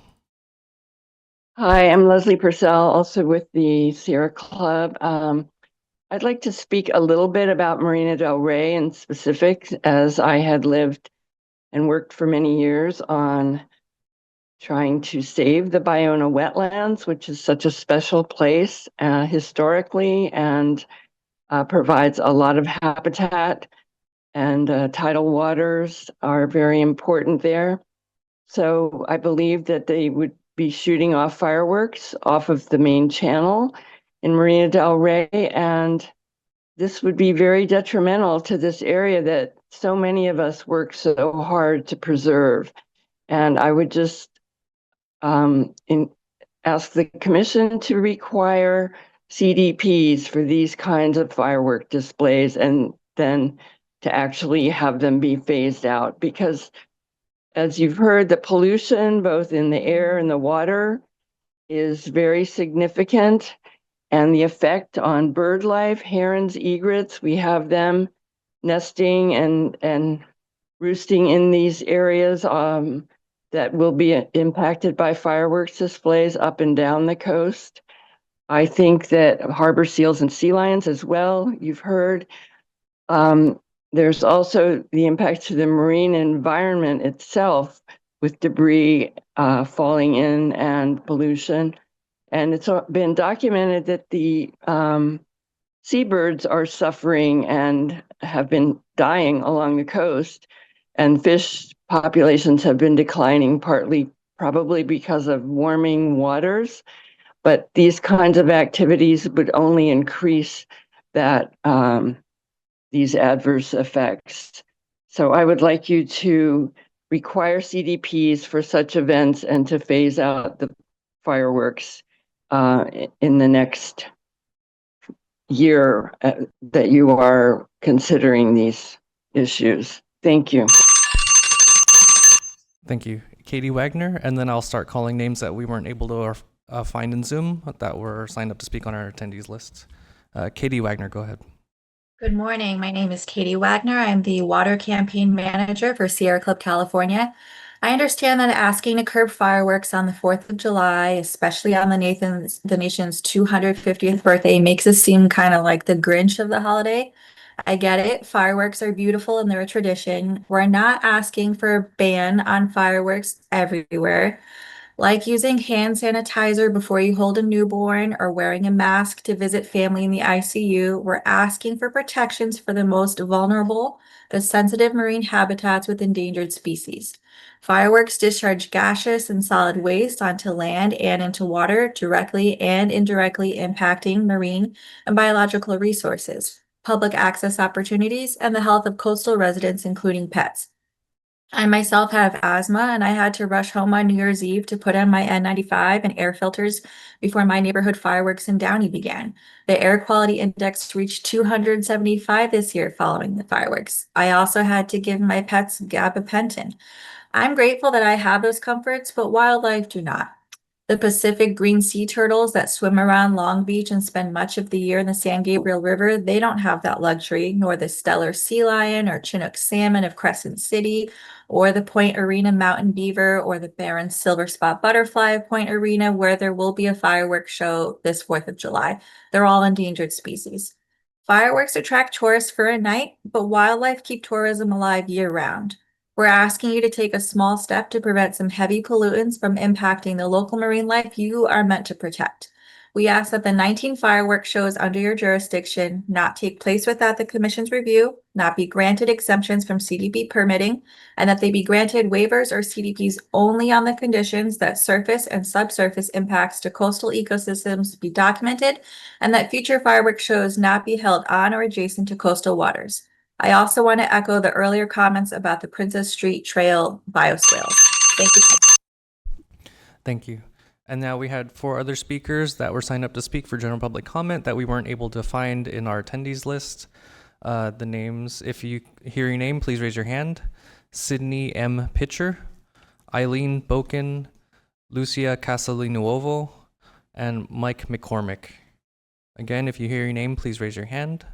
Sydney M. Pitcher, Eileen Boken, Lucia Casalinuovo, and Mike McCormick.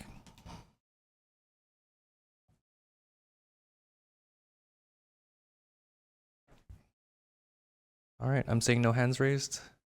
Madam Vice Chair. Okay, thank you so much, and I wanted to express appreciation of the commission for all the folks that are here today, as well as everyone participating on Zoom. I'd like to bring it back to the commission for any questions regarding public comment. All right, we'll start with Commissioner O'Malley and then. Thank you, Chair. Two quick things. First, I'm not looking for, this might be better directed to staff. I'm not obviously looking for any answers today, but I want to kind of recognize the comments from Native Like Water and Tribal Sacred Waters here today. And I want to kind of work with you all to figure out if the commission, either through permit conditions or through dialogue with the port, maybe port tenants, if we can help provide launch access and storage for some of their programs. And I comes to mind, like, plenty of yacht clubs are private here in San Diego, and they're the perfect place, would be the perfect place for launch and storage.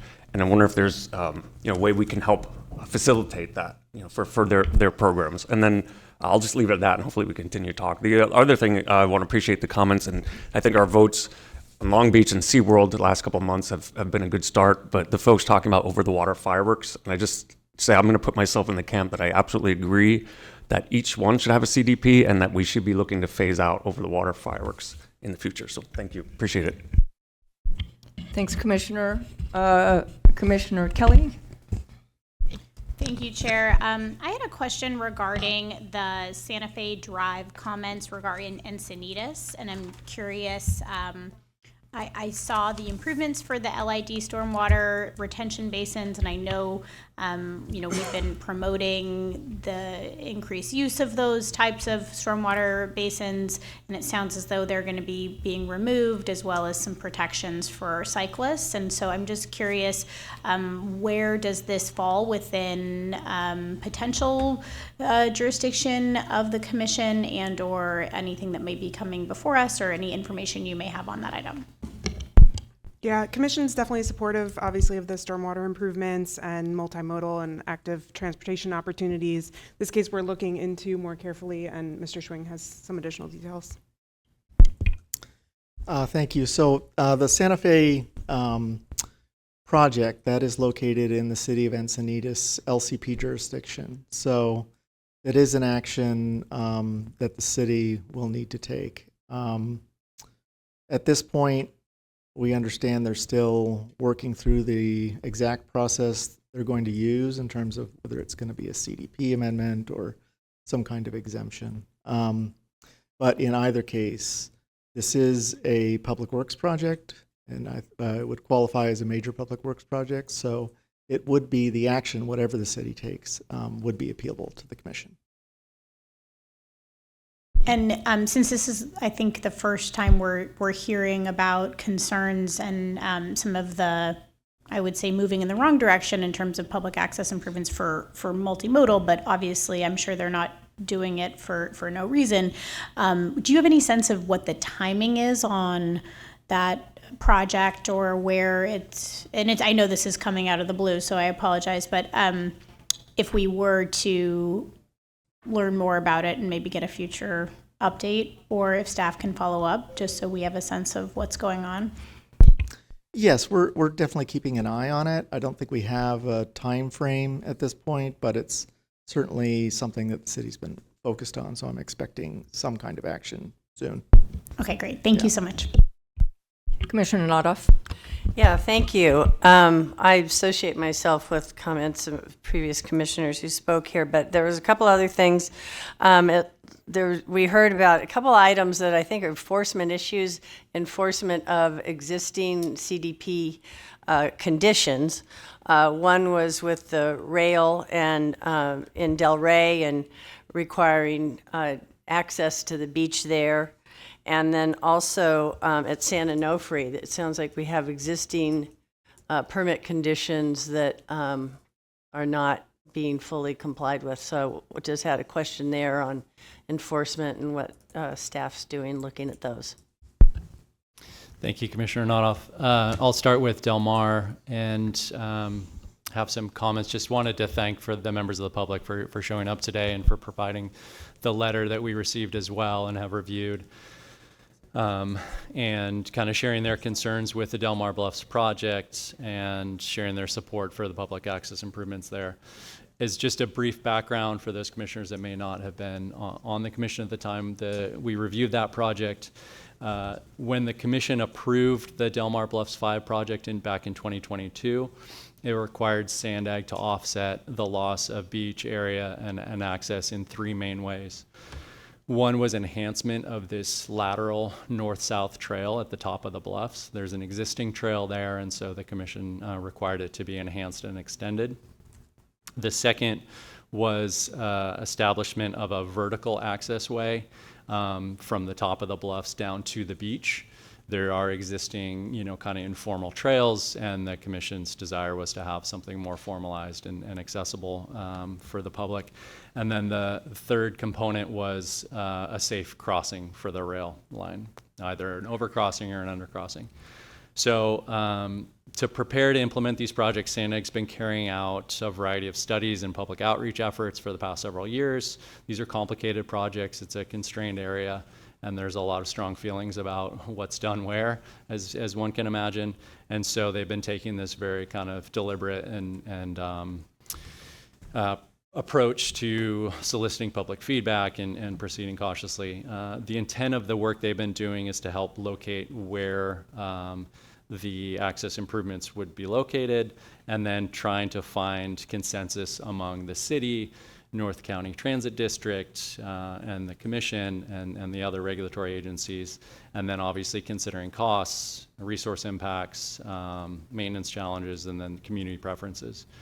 So back in March of 23, Sandag completed this coastal connections study that identified some design options and an alternatives analysis. That alternatives analysis, a draft of it, was completed last May.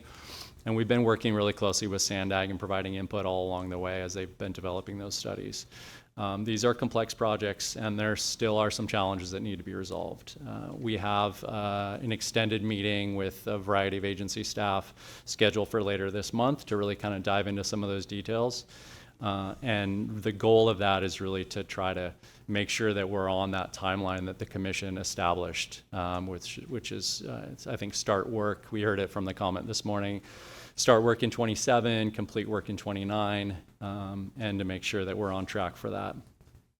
We expect that once there's a consensus reached around the how to implement these projects amongst the key agency stakeholders, then the designs and alternatives analysis report will be completed and provided for the public and public review and outreach, and then the environmental review will start as well. So depending on what actual designs get identified, it may also come back to this commission. When the commission approved the project in 2022, it kind of identified some options, but it also left the door open for some changes. And if there's changes are significant, it would need to come back before you all. So that could be as early as later this year. The last point I just raised quickly on this is because it was flagged in the comments this morning. Sandag has not requested an extension of those deadlines. The requirement did allow for that possibility, but Sandag is not seeking that. If they were to seek an extension, they would need to include with that request a detailed rationale and a breakdown of what can be accomplished within those timeframes and the specific steps that need to be taken to overcome whatever remaining challenges there are. So there's a lot to be accomplished, but given the close coordination we've had with Sandag to date, we're confident that these really necessary and important access improvements will be accomplished and hopefully within that timeline that the Commission established. Okay, thanks so much, Commissioner Wilson. Yeah, I just want to associate myself and echo the concerns around Santa Fe Drive and Encinitas and those proposed changes.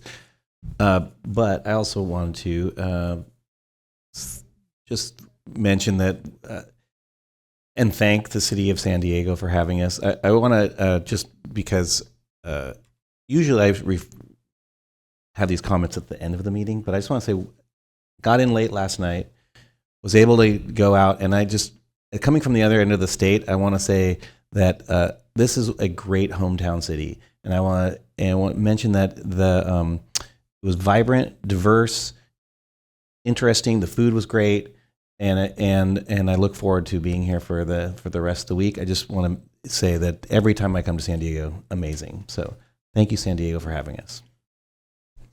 Well, I'm sure we all agree. Do we have any other? Commissioner Kelly.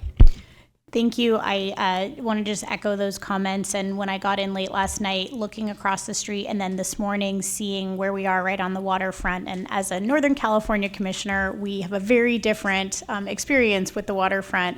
And it's such a diverse state. But when you look at what's right outside our window with so many different educational opportunities for kids, families, celebrating the history of this area and having so much public access to the waterfront, it really underscores what we're here to do and the work of enforcing the Coastal Act and ensuring that public access remains. It's so great to see what San Diego is currently doing, and shout outs to all of the local elected officials in San Diego and in the region who are continuing to make this city so vibrant and attractive for people to get to live here and visit here. So thank you for having us. Great.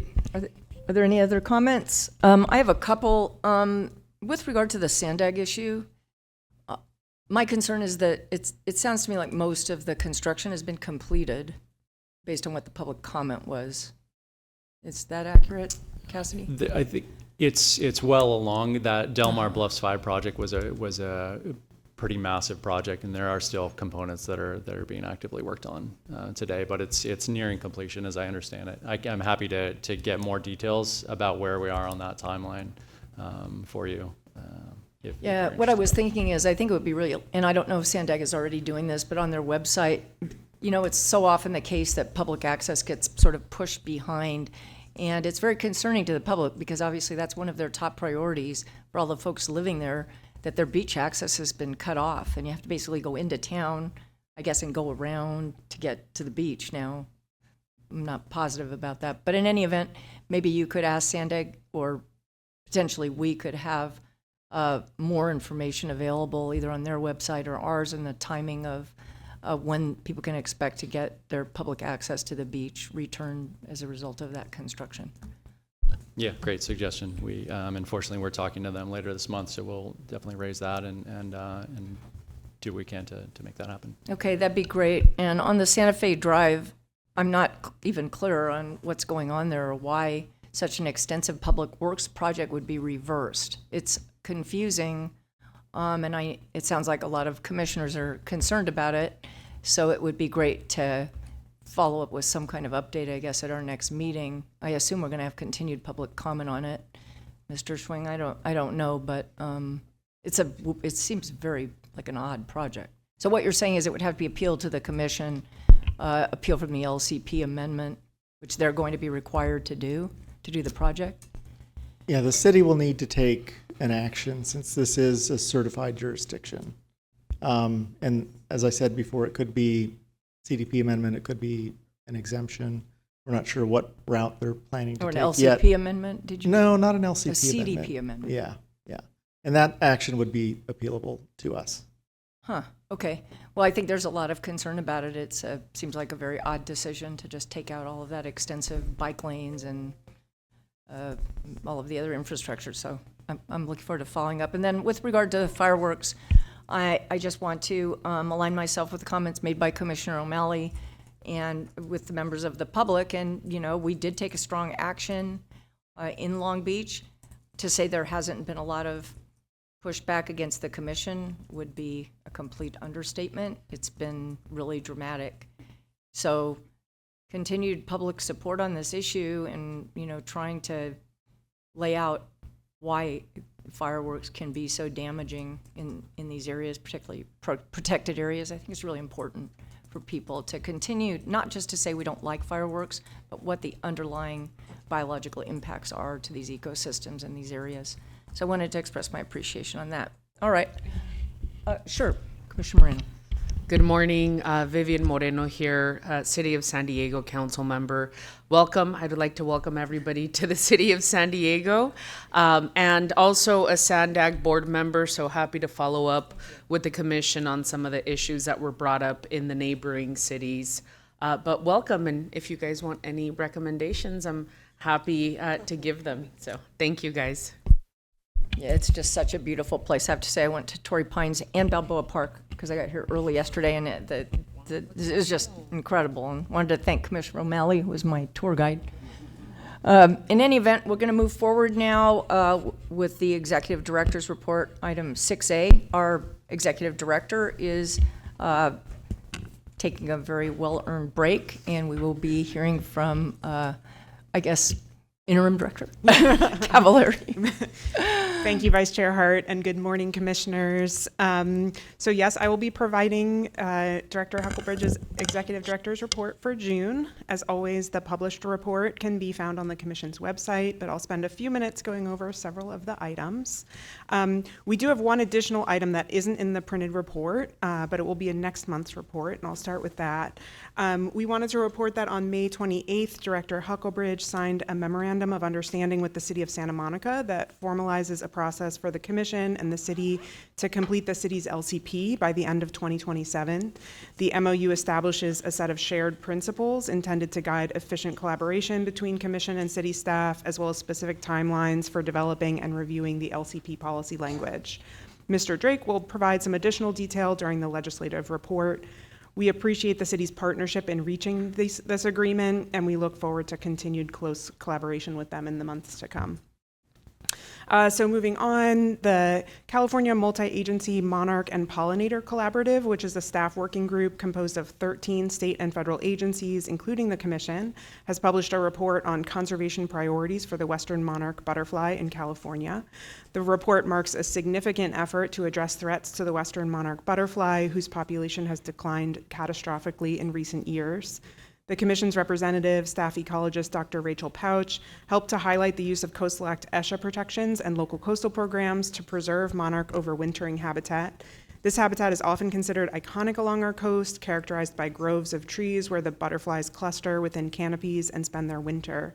In some locations, the Coastal Act and LCPs are the sole protection for this overwintering habitat, and staff look forward to continued collaboration with agencies and local governments to further monarch conservation efforts across the state. On May 4th through the 6th, more than 190 Coastal Commission staff members convened for a 3-day in-person training at Asilomar Conference Grounds in Pacific Grove. Staff participated in a range of sessions, including sessions focused on strengthening workplace communication and effective implementation of the Coastal Act. Because our staff are located in 6 district offices across the state, and many new staff have recently joined the agency, the conference provided an important opportunity for in-person collaboration to build relationships and enhance effective communication. It also allowed our long-tenured staff to share essential knowledge about the Commission and the Coastal Act with our new employees. On May 11th and 12th, the California Shore and Beach Preservation Association hosted a Coastal Conditions Symposium in Santa Cruz. Coastal Commission staff member Joe Street co-organized the conference, and 2 Commission staff members gave presentations. The Commission's mapping program manager, Esther Asudri, presented on the Coastal Commission's public coastal data sets and mapping products, and environmental scientist Carrie Batha presented on the Commission's ongoing work on sea level rise adaptation planning. On May 20th, Director Huckelbridge, Ecology Team Manager Dr. Lauren Garcia, and I joined the first Cutting Green Tape Restoration Roundtable, hosted by the San Mateo Resource Conservation District and led by California's Natural Resources Secretary Wade Crowfoot. Along with partners from a handful of state agencies, the NGOs, we spent an afternoon overlooking the Buteno Creek watershed, where several major restoration efforts have benefited from expedited permitting authorizations, including the Commission's first Forest Health and Fire Resilience Public Works Plan, and the Commission's programmatic federal consistency determination for restoration projects implemented through the NOAA Restoration Center. Next up, I have a few announcements from our public education program. First, staff from the Public Education Unit and the Commission's San Diego office will be tabling by the Eco Hut at the San Diego County Fair on June 25th and 26th to share with visitors about how they can enjoy and protect the California coast. So if you're going to be at the county fair, please stop by and say hello. During May and into early June, Kids Ocean Day coordinators held field trips across the California coast. These programs, funded by Whaletail grants, teach elementary school students about how to care for our coast and ocean, and then bring these students to the beach to put that education into action. The field trips culminate with the formation of giant works of aerial art, like the one that you can see in the ED report. That's from Orange County. The theme for this year's artwork was Coast for All in honor of the 50th anniversary of the Coastal Act. And students at Kids Ocean Day sent the message that preservation of our rights to access and enjoy the coast is a shared responsibility across communities, generations, and cultures. So thank you to all of the students that participated in that. And finally, I'll conclude by highlighting a few items related to the 50th anniversary of the Coastal Act. A reminder to everyone that we are asking that the public share some of their personal experiences with the coast as a way to celebrate 50 years of public access and illustrate the many connections we all have to our coast. They can be brief or more involved, and pictures or even short videos will help paint a more vivid picture. Memories can be submitted anonymously. So please visit our 50th anniversary webpage to upload your story and help us understand how the Coastal Act has impacted you. Today, I'd like to share a memory from Ellie Howell, who writes, "Growing up in San Diego, coastal access and childhood went hand in hand. I will never forget the days spent on the beautiful beaches down there, looking at tide pools and collecting shells. Now as an adult, tide pooling and beachcombing are still a well-enjoyed hobby on the central coast of California. Thanks to my childhood days spent on the beaches, I've dedicated my adulthood and career to cleaning and protecting our coasts." Thank you, Ellie, for sharing that with us. Finally, for this month's Act to Action, we have a few highlights to share with you. This month, the Statewide Planning Unit will be highlighting the Commission's work to protect coastal habitats through permanent land conservation. And I'm going to turn it over to Sydney Schmitter to give the presentation.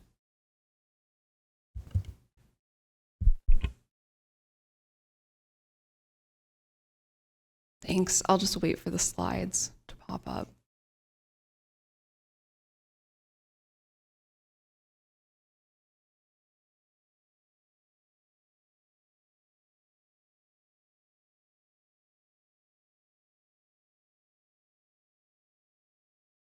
Great. Thanks, Chris. Good morning, Commissioners. As part of our ongoing celebration of the 50th anniversary of the Coastal Act, I'm excited to be here today to highlight examples of the Commission's work protecting open space, agricultural lands, and sensitive coastal habitats over the past 50 years, and to share a little bit more about the Commission's role in putting coastal lands into permanent protection. Next slide, please. Many of the Coastal Act's core policies specifically recognize the importance of protecting environmentally sensitive habitat areas, agricultural lands, scenic viewsheds, wetlands, and open space resources. 50 years later, these policies continue to guide coastal planning and remain just as relevant today. Next slide, please. One of the key ways the Commission implements these policies is by placing lands into permanent protection. This is particularly important along California's coast, where development pressure remains high and many natural and agricultural landscapes have already been fragmented or lost. The lands protected through the Commission's programs often contain environmentally sensitive habitat areas, wetlands, wildlife corridors, agricultural resources, and scenic open space that contributes to the health and resilience of larger coastal ecosystems. Protecting these areas helps maintain habitat connectivity, supports biodiversity, preserves coastal landscapes, and strengthens ecological resilience over time. Permanent protection also provides certainty. Once a conservation easement is recorded or land is dedicated for conservation purposes, those protections remain in place regardless of future ownership changes. Over time, these individual protections accumulate into an interconnected network of conserved lands that helps safeguard California's coastal resources for future generations. Next slide, please. The Commission's permanent protection efforts help conserve a wide range of coastal resources. This includes environmentally sensitive habitat areas, wetlands, dunes, coastal bluffs, watersheds, and wildlife corridors that support biodiversity and climate resilience along the coast. Protecting open space and watersheds also helps reduce erosion, maintain natural landforms, and preserve California's iconic coastal scenery. Agricultural land protection is another important component of the Coastal Act. Coastal agriculture supports local food production, preserves rural landscapes and cultural heritage, and prevents urban sprawl. The Commission also works to preserve scenic viewsheds and undeveloped coastal landscapes that are central to California's coastal identity. Next slide, please. To implement Coastal Act policies, the Commission relies on a variety of permanent protection tools. These include open space and conservation easements, as well as fee title acquisitions through our Offer to Dedicate program and deed restrictions required in CDPs. Other tools include enforcement resolutions and long-term planning efforts carried out through local coastal programs. Permanent protection of coastal lands can occur through many different pathways, but all of these tools serve the same purpose, ensuring the long-term stewardship of important coastal resources. Next slide, please. This work does not happen in isolation. Permanent protection of the coast depends heavily on partnerships between the Commission, local governments, nonprofits, land trusts, tribal governments, state and federal agencies, and other conservation organizations. These partnerships are critical not only for securing protected lands, but also for managing, monitoring, and stewarding them over the long term. Next slide, please. Over the Commission's history, more than 72 government agencies and nonprofit organizations have partnered with us to protect coastal lands throughout California. Together, these efforts have resulted in more than 1,700 deed restrictions, acceptance of over 830 open space offers to dedicate, and the permanent protection of more than 11,900 acres of coastal resources statewide through the Commission's Offer to Dedicate program. Keep in mind that these are only protections secured through Commission-issued CDPs. Local governments also preserve significant areas of our coast through their own permitting in 90% of the coastal zone. Collectively, these individual protections have created a much larger network of conserved lands that help preserve California's coast. Next slide, please. So far, I've talked about the Commission's role in achieving permanent protection, but the real impact of this work is best understood on the ground. The protections we help secure take many different forms and occur in very different landscapes, from North Coast estuaries and redwood forests to Southern California coastal bluffs and lagoons. This map highlights just a few examples from across California that demonstrate the variety of conservation outcomes achieved over the past 50 years. Each site tells a different story. Some were protected through enforcement actions, others through permit requirements, local coastal program planning, or collaborative conservation efforts.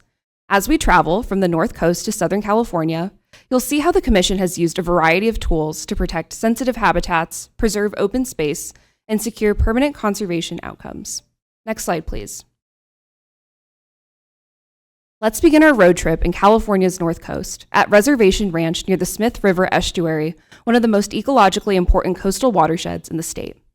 Over several decades, extensive unpermitted development occurred on the property, including grading, road construction, wetland filling, and seasonal damming of waterways. These activities damaged wetlands and riparian habitat, degraded water quality, and eliminated critical habitat for salmon, birds, invertebrates, and other wildlife.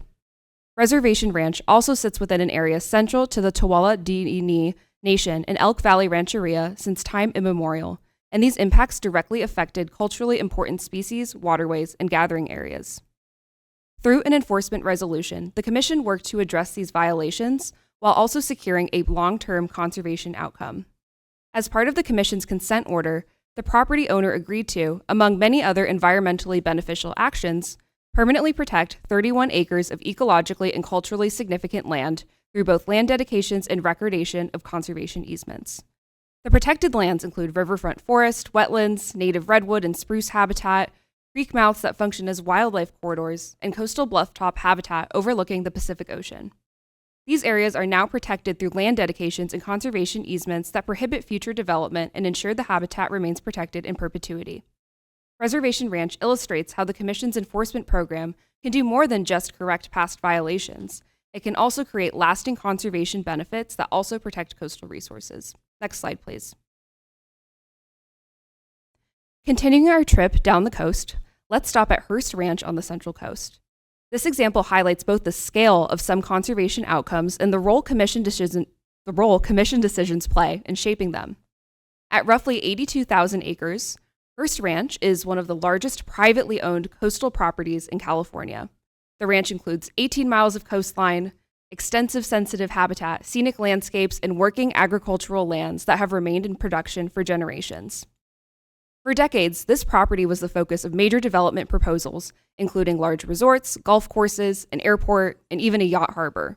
In 1998, more than 1,000 people attended a Coastal Commission hearing to oppose the Hearst Ranch resort proposal, which the Commission ultimately denied.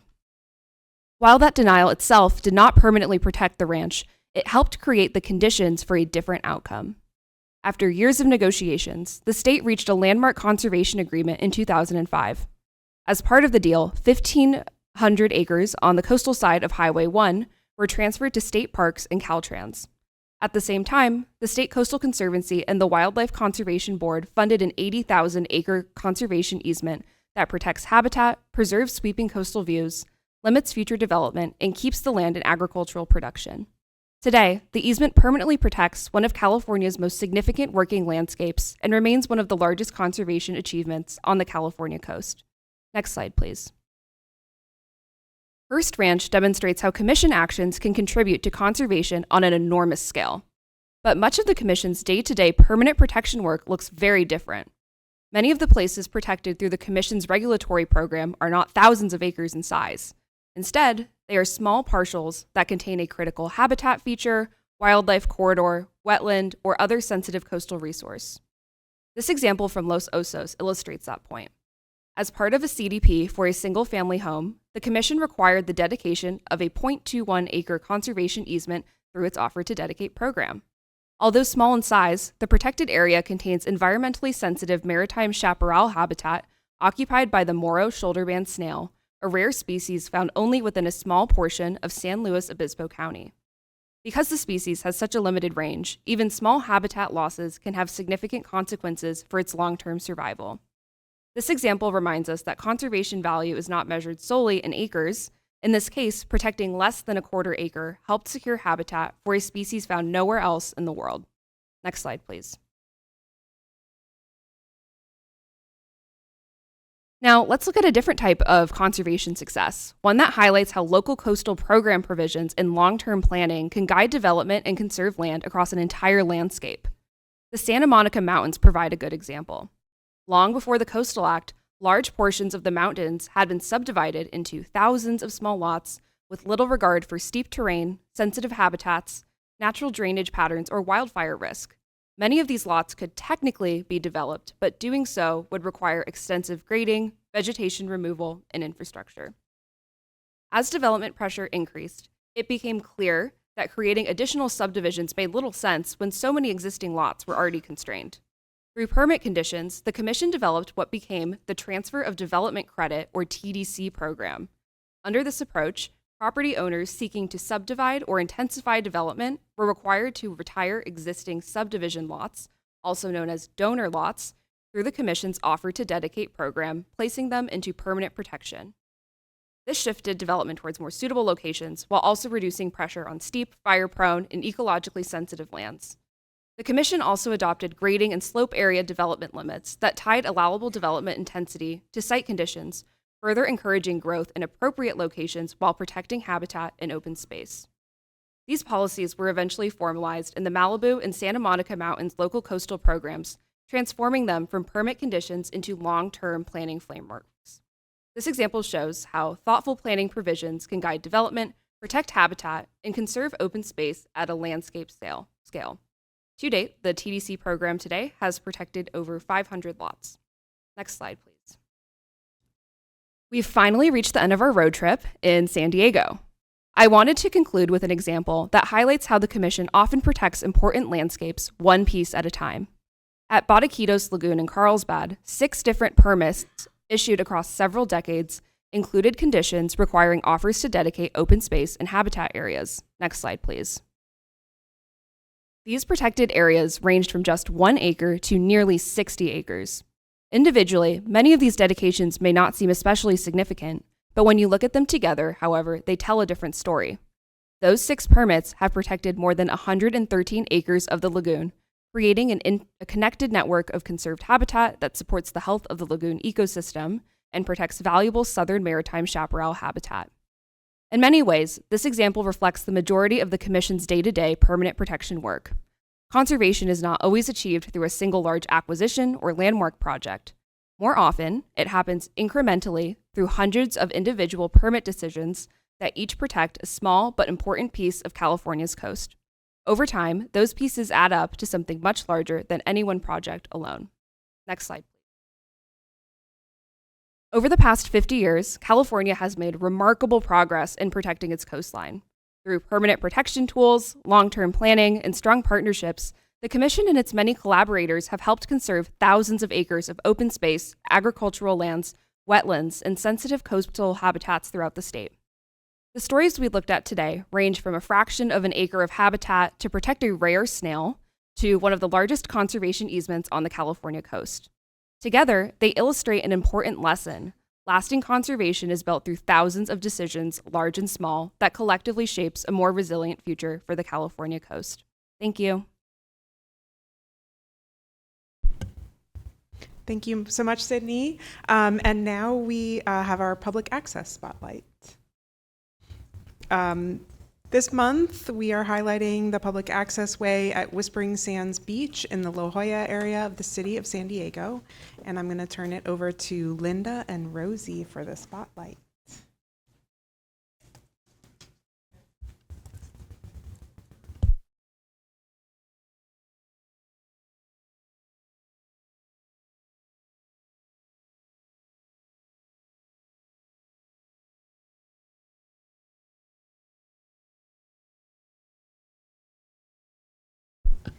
Thank you. Greetings, commissioners and the general public. We're here again with our Spotlight on Public Access series, which highlights access improvements required by the Coastal Commission. This includes everything from ADA accessible paths to beach staircases, picnic tables, restrooms, viewing platforms, and more. For those in the audience who are not aware, we are sharing videos of these accessways and associate amenities at the Commission's monthly hearings. If you want to view these videos again, you can find them on social media, such as Instagram and YouTube, or on the Commission's website under the 50th anniversary banner. Now I'll turn it over to Public Access Program Manager, Linda Lachlan. Hello again. So as Rosie just said, and thank you, Rosie, for that introduction, this month's spotlight is on an access path to Whispering Sands Beach in the San Diego neighborhood of La Jolla. This accessway is about 20 minutes north of here and about a mile south of La Jolla Cove, which you'll hear more about later this morning. And please don't worry, Whispering Sands is not a hotspot for sea lions. Thanks to the Coastal Commission, there is a paved ADA accessway pathway that runs along a condominium complex at 100 Coast Boulevard. This path leads to a viewpoint and a stairway down to a sandy shoreline. The Commission approved this condominium complex with public access conditions in 1974, quite a long time ago. This was just the third permit issued by the agency that required a vertical public access way to the shoreline. The Commission sometimes requires a permit applicant to record what's known as an offer to dedicate, we call it an OTD, for public access to and along the coast. An OTD is a legal document preserving an access easement for future public use. To date, permit holders have recorded 196 OTDs for vertical easements to the shoreline. However, just because a permittee records an OTD doesn't mean an accessway will be built immediately. Rarely does the Commission require a property owner to actually construct the accessway, as it did in this 31-unit condominium development. Most often, a government agency or nonprofit takes on the responsibility of building and operating the accessway.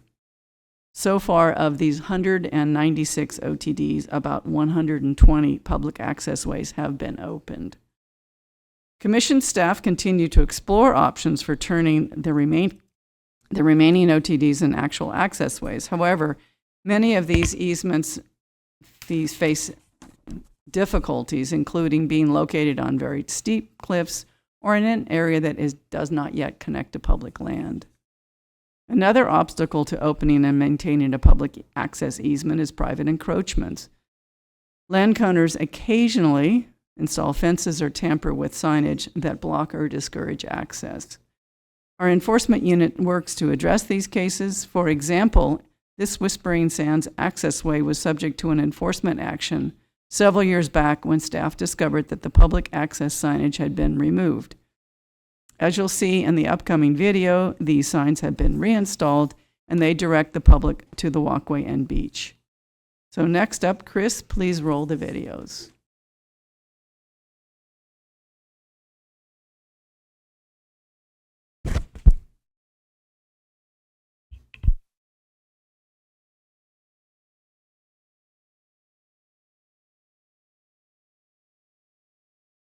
Did you know about this hidden beach entrance?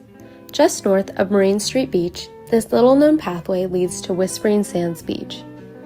Located at 100 Coast Boulevard, look for the public accessway signs at the entrance of the walkway. Follow the path in between the apartment buildings, and at the end, you will find a staircase leading you directly to the sand. There is free street parking along Coast Boulevard or in the surrounding neighborhoods. This wide, sandy beach is perfect for sunbathing or surfing. On a busy day, this alternate entrance can help you get down to the beach in no time. Thanks to the California Coastal Act, spots like this stay public. Save this for your next beach day. ¿Sabías que existe esta entrada secreta a la playa? Justo al norte de la playa de Marine Street, este sendero poco conocido conduce a la playa de Whispering Sands. Ubicada en número 100 Coast Boulevard, busca las señales de acceso público en la entrada del sendero. Sigue el camino entre los edificios de apartamentos y al final encontrarás una escalera que te llevará directamente a la arena. Hay un estacionamiento gratuito en la calle o a lo largo de Coast Boulevard o en los vecindarios cercanos. Esta amplia playa de arena es perfecta para tomar el sol o surfear. En un día concurrido, esta entrada alternativa te dejará llegar a la playa rápidamente. Gracias a la ley costera de California, lugares como este siguen siendo de acceso público. Recuerda este lugar para tu próximo día en la playa.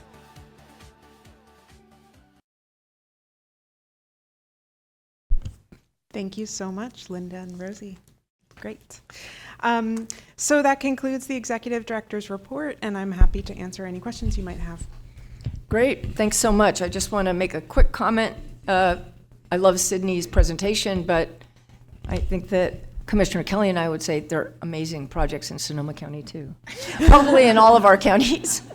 All right, I'm going to return then to the commissioners, start with Commissioner Nada, followed by Commissioner Wilson. I just wanted to thank staff for that great presentation about, and just kind of raise up the notion that it's a lot of these, individual efforts that our staff engages with landowners, with local governments that cumulatively add up to the amazing coast that we have today. I had the, pleasure or the experience of being there for that huge hearing on the Hearst Ranch. And when those huge Mondo things happen, we all remember those very well. But what really is the heart and soul of what the Coastal Act and what the Coastal Commission staff deliver is the day-by-day, project-by-project analysis and collaboration that produces better development in such special areas. So I just wanted to thank you for that and really acknowledge the ongoing individual efforts. Commissioner Wilson? Yeah, a great presentation, and I especially love the sort of the tour. And just as a reminder, we've also worked so much on public transportation access and routes through our local governments, and I want to emphasize that, as well as the California Coastal Trail. And there are many folks who visit all of those places using other forms of transportation, and I want to thank our staff on those efforts too. Well, they weren't highlighted in this moment, but I want to say that there's tons of efforts in that realm as well. So thank you so much. Thanks. All right, not seeing any other commissioner comments. That'll conclude the ED report. We'll move on to the Ledge report. Sean Drake is here to present that. Good morning, commissioners. This is the legislative report for June. We're past the halfway point in this year's legislative session. Since last month's report, 2 significant deadlines passed that each resulted in a winnowing of the number of bills that are still moving through the legislative process. First, on May 14th, the Assembly and Senate Appropriations Committees each held their final hearings on bills introduced in that House. Bills that passed moved on to the House floor, while bills that were held in committee are no longer moving. 6 of the bills the Commission has been tracking were held by the Appropriations Committees, and they are the following. AB 1593, which would have required all state agencies to regularly report on their permit fees. AB 1938, which would have required the Ocean Protection Council to establish a state surfing reserve system. AB 2099 by Assemblymember Mark Gonzalez, that's the billboard bill, which would have made structural fortification of any billboard exempt from state and local review.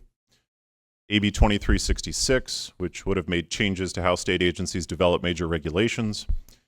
AB 2373 by Assemblymember Diane Dixon, which would have added language to the Coastal Act authorizing local governments to use a neighborhood scale adaptation approach when developing sea level rise policies for their local coastal programs. And last is SB 1318 by Senator Ben Allen. This is the bill that would have required the Commission to approve any CDP or LCP amendment restricting unhosted short-term rentals. All of these held bills are no longer moving, and we've marked them in staff's written report as held under submission. Following the appropriations hearings, May 29th was the deadline for bills to pass out of their House of Origin. All of the Commission's priority bills made that deadline and are now starting to move in their second House. Just running down the list of bills the Commission has taken positions on, starting with AB 2734, which the Commission has a support position on.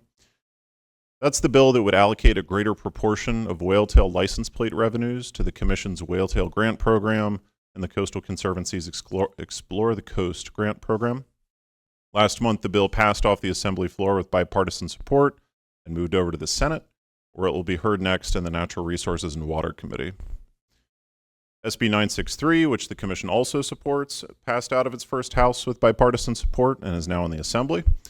That's the bill that would establish timelines for the Commission to process de novo appeals of local CDPs. The bill passed unanimously out of its first Assembly Committee, the Natural Resources Committee, on Monday, and is now in the Assembly Appropriations Committee. A pair of the Commission's priority bills from last year that are still live were recently gut and amended to deal with other issues not related to the Coastal Act. First is SB 675 by Senator Steve Padilla.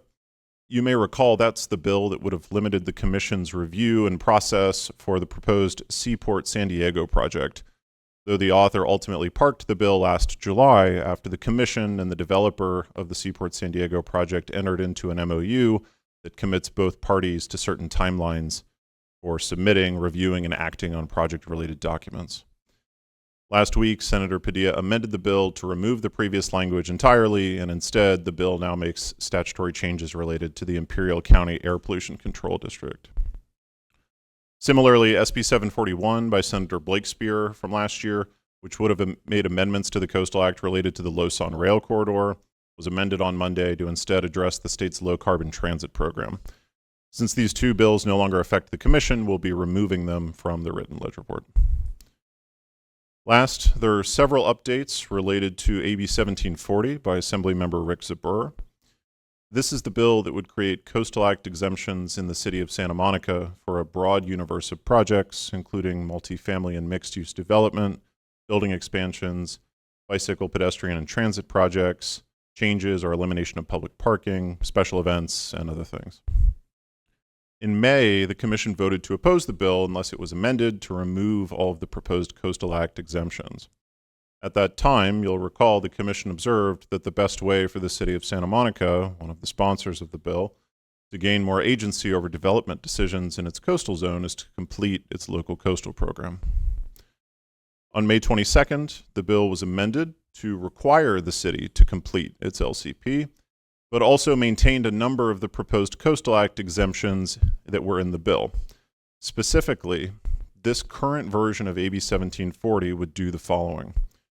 First, it would require the cities to submit a complete proposed LCP to the Commission by January 2029. The Commission would then be required to act on the LCP within 6 months, so by July 2029 at the latest. In the meantime, until the LCP is certified, the bill as currently in print would create Coastal Act exemptions in Santa Monica's coastal zone for the following projects: building renovations or expansions by up to 10%, changes in building use, ADA improvements, and installation of electric vehicle charging stations. If, for any reason, the Commission doesn't act on Santa Monica's proposed LCP by July 2029, then on top of those exemptions I just mentioned, multifamily and mixed-use housing projects in the coastal zone portion of the city's downtown would also become exempt from the Coastal Act for a period of 2 years, and so until 2031. Lastly, the current language of the bill would require the Commission's executive director to waive the CDP requirement for any project statewide that would convert part or all of a roadway into a bike, transit, or pedestrian right-of-way, but only if the executive director finds that the project would maintain or enhance coastal access. Importantly, the current language of the bill would prohibit the executive director from requiring projects that eliminate public parking to replace that parking so long as there is other public parking within a half mile of the project site. As I mentioned, this is the version of the bill that is currently in print and which passed out of the Assembly at the end of May. On one hand, staff was pleased to see the partial shift in focus toward getting the Santa Monica LCP finished and on streamlining, rather than exempting, bike, pedestrian, and transit projects. That said, the May 22nd amendments didn't resolve the Commission's concerns because the bill still includes Coastal Act exemptions for Santa Monica. In fact, the current framework would actually create a perverse incentive for stakeholders to try to delay or to scuttle the LCP's completion, as some of the exemptions would only apply until the LCP is certified, and then the multifamily housing exemption would kick in only if the LCP isn't certified on time. So in this way, the Coastal Act exemptions are concerning in themselves, but they also stand to undermine the Commission's and the city's goal of completing the city's LCP. I should note that separate from but relevant to this bill, as Deputy Executive Director Cavalieri mentioned during the ED report, on May 28th, so about a week after these amendments were made, the Commission and the City of Santa Monica entered into a written MOU that commits the City and the Commission to completing the city's LCP over the next 18 months. The MOU lays out a list of shared principles for efficient collaboration, as well as timelines for meetings, submitting draft LCP language, and providing feedback. By entering into this MOU, the Commission and the City have charted a focused path for getting the city's LCP to the finish line in the near term in a manner that is consistent with the Coastal Act and that will build on past work by the City and by the Commission. In the days since this MOU was completed, staff have continued to meet with Assemblymember Zabur's office to discuss AB 1740, with a particular focus on how the exemptions currently in the bill would affect the city's and the Commission's effort to complete the LCP. Based on these recent discussions, on Monday, the author agreed to additional amendment language that would make 3 changes to the bill. First, the proposed amendments would remove all Coastal Act exemptions from the bill. Second, the amendments would add a suite of incentives to help ensure that the Santa Monica LCP is complete by July 2029. These incentives are 3 things. First, giving the city priority status for state active transportation grant funding if it submits its proposed LCP to the Commission on time. Second, establishing requirements for how the Commission and the city will resolve any outstanding issues in the 6-month period between when the city submits a complete LCP and then when the Commission brings it to hearing. And this includes that if the Commission hasn't acted on the city's LCP after that 6-month period, it will reimburse the city for costs associated with coordinating on tying up those loose ends during the 6 months. And then the third incentive in this package, so to speak, would be to require that if the LCP is not done by the July 2029 deadline, the Commission will provide quarterly written updates to the legislature on the status of the LCP and the estimated timeline for completion. The final thing in the agreed upon amendments from earlier this week is to revise the statewide transportation piece of the bill to remove the language that would prohibit the executive director from requiring projects that eliminate public parking to replace that parking. The bill would instead state that removal of public parking may be allowed as part of bike, pedestrian, or transit projects if the executive director finds that, on balance, the project would maintain or enhance public coastal access. This preserves flexibility for the executive director to streamline these multimodal transportation projects and allow for certain removal of parking in places where there is adequate access or where it would be relocated elsewhere. Now, it is our understanding that these amendments that the author has agreed to are in process, and they should be in print sometime next week. So when they do come into print, this would resolve the Commission's concerns and would move it to a neutral position on the bill. Given that the bill at that point would be focused on completing Santa Monica's LCP and streamlining multimodal transportation projects without resorting to exemptions, staff will evaluate the language when it goes into print, prepare an updated analysis for next month for the Commission to consider supporting the bill potentially. As of this moment, though, AB 1740 is in the Rules Committee, waiting to be referred to Senate policy committees. Once it is referred, it will be heard in its policy committees later this month before going to Senate Appropriations, which won't act on most bills until August. So just to wrap up, looking ahead, July 2nd is the last day for policy committees to hold hearings on bills. At that point, the legislature will go on its summer recess for 1 month. When it reconvenes, there will be 1 month left to pass bills before the session ends on August 31st. And with that, Vice Chair Hart, that concludes the legislative report, and I'm happy to answer any questions. Great. Thank you so much, Sean, and thank you for all the incredible work that you've done with Ms. Christie and Director Hucklebridge to get the amazing progress on AB 1740. So I'll turn, first of all, is there any public comment at all in the ledge report? There's no commenters. Okay. I'll bring back to the commission for any comments. Start. Sorry, we have one commenter. Oh, we do have a comment? It was for the last one, yeah. Okay. We have Mitch Silverstein in person. And it's usually you. No, just kidding.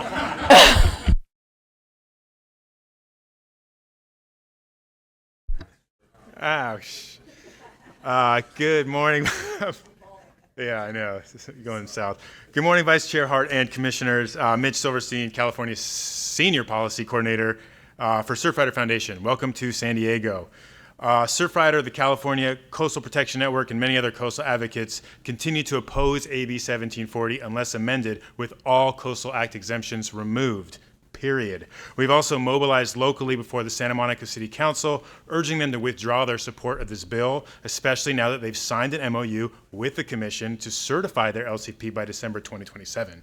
A certified LCP by December 2027 can deliver what this bill proposes and sooner with coastal protections intact. As a testament to our efforts, the Santa Monica City Council received almost 150 email requests to withdraw city support for the bill in advance of last night's city council meeting, and several speakers conveyed the same message, including Surfrider LA chapter leaders. I want to thank both commissioners and commission staff for how they responded to this bill in its myriad forms and how they responded to the City of Santa Monica Council and staff as well. This has been a full court press by both the agency and the public to protect the coastal protections that we rely on and fought for. We are very encouraged by the potential amendments that Mr. Drake detailed in his ledge report and hope an amended bill emerges that streamlines LCP certification and does not weaken our coastal and public access protections. However, without seeing the amended bill in print, we continue to oppose the bill in its current form and continue to urge the City of Santa Monica to withdraw their support. Also, total bummer that the Surfing Reserves bill suffered a wipeout, and but stoked to see the whale tail funding bill migrating over to the Senate side. So thank you very much. That was very good. That was very good. Thank you. Almost skipped it the second time. I'm sorry? We're good. No more speakers. Okay, thanks.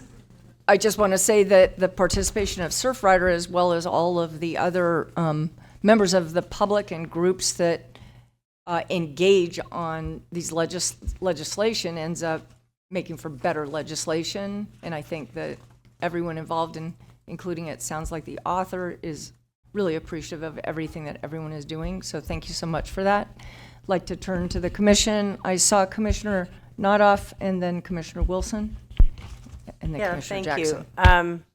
Thank you. It's great to hear, it's encouraging to hear that Assemblyman Zabur's work is listening definitely with the and last time, we heard such effective testimony from folks in Santa Monica, in the district that is directly affected, as well as testimony about how the policies in this bill jeopardize coastal protection and access statewide. So really want to do a shout out to the public and to constituents. It's a real testament to the effectiveness of speaking up. And I'm encouraged to hear that staff's had such productive discussions with Assemblyman Zabur, and got my fingers crossed that we're going to get there on this one. Thank you. Thanks, Commissioner Wilson.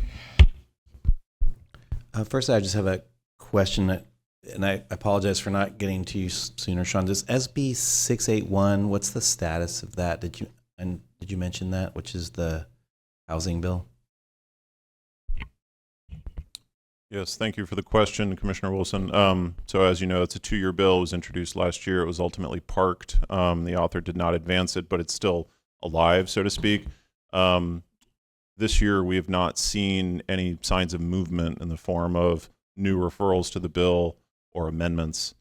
I'm mindful that there were provisions in SB 681 that were kind of taken up out of that bill and put into separate legislation last year, AB 130 and SB 131. And so that's to say, if this bill were to move this year, I think one initial sign of that possibility would be cleanup amendments to at least remove the provisions that were already codified last year through those separate measures. And I guess I would hope that we have some conversations with the author again when there's proposals to remove the appeal process to us for some of these projects. I want to just emphasize that when local governments are left to be the endpoint for Coastal Act analysis and there's no appeal, oftentimes then what happens is that then the local jurisdiction is then, I would say, liable for the analysis and is not as robust as what can come through the commission and actually can leave their projects or they're more vulnerable to litigation. And so for the cost of nothing in terms of our time to them, they get that analysis and that protection. And I just want to emphasize that especially for multifamily housing, those projects are moving through very quickly, and they get the coverage of our analysis, which they would not have if it was exempt. And I want to say that if I had a project and I would want that analysis and that protection of the state AG's office versus the local interpretation of the Coastal Act. That's just I'm hoping we can express that to the author and at some point. Then secondly, thanks to everybody who helped push back or AB 2099, which would have extended the lifespan of the visual blight of billboards across our landscapes, and especially in the coastal zone and in sensitive areas. They will be back. There's the third run at that in the last year. And so everyone should stay vigilant, and maybe we should be thinking about legislation that actually moves us away from that. Again, in the 1960s and 70s, there was a real push to remove that blight from our landscapes across the United States. The California legislature took a position on that with the Outdoor Advertising Act. There's been a big push lately, and you will notice if you drive up any of your highways now, there are ad hoc, large signs that are basically billboards that are popping up all over the place because of the lack of funding in terms of enforcement at the state level. And there's this push to expand those where we're really supposed to be not just halting them, but actually pushing back on them. So I just wanted to emphasize thank you to our staff on sort of tracking that, and thank you to the local governments, both represented here and across the state, that have pushed back on that. Thank you. Thank you, Commissioner Jackson. Thank you, Madam Chair. Thank you, Sean, for the the update. Appreciate all the efforts. I think one of the things that this agreement with Santa Monica highlights is one of the things our executive director always talks about is the communication, collaboration, and a willingness to work together. And in my view, the MOU demonstrates that solutions can be achieved through partnership and dialogue without the need for additional legislation. We've got parties here that are committed to finding common ground. Agreements are possible.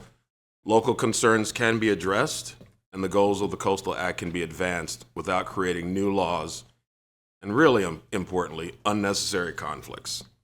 So big thanks to our legislative staff, the many community advocates, activists, volunteers who work tirelessly behind the scenes to educate, engage, and to defend California's coast. And as we often talked about, as we celebrate the 50th anniversary of the Coastal Act and the protection of our iconic coastline, it's worth remembering that these protections don't happen by themselves. They happen because people like many of you get involved, spoke up, and fought for them. So there will continue to be efforts. There will always be efforts for those who wish to weaken the very policies that have preserved public access, protect sensitive resources, and safeguard our coastal communities. So thank you to everyone who continues to show up, speak out, and fight the good fight. The coast belongs to all of us, and thank you to all of you who are willing to stand up, stay engaged, and fight for it. So thank you. Thank you, Madam Chair. Okay, thank you so much. Not seeing anyone else, I just want to reiterate the Commission's appreciation with regard to AB 1740 to Assemblyman Zver and his staff, as well as, of course, our staff, on getting to this point, as well as all the work on all the other bills that it's easy to focus on one, but it's a huge amount of work. So thank you so much for all that, and thank you to everyone else that's involved. Okay, what I think we'll do is we'll take the informational update on the sea lions and then break for lunch.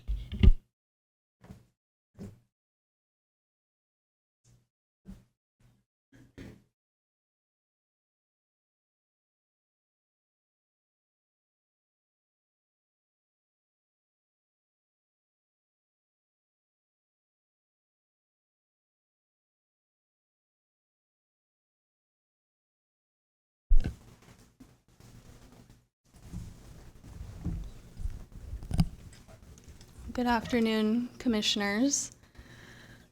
Item 6D is an informational update on the sea lions at La Jolla Cove in the city of San Diego. The city has worked with the Sierra Club Seal Society to prepare a presentation with updates on the management strategies that have been implemented at the Cove to minimize human interactions with sea lions. Sea lion pupping season started on May 15th and runs through September 15th. Point La Jolla, located immediately northwest of La Jolla Cove, remains closed year-round to protect the sea lions that haul out there per the Commission's 2023 approval. We will now turn it over to the City of San Diego to start us off.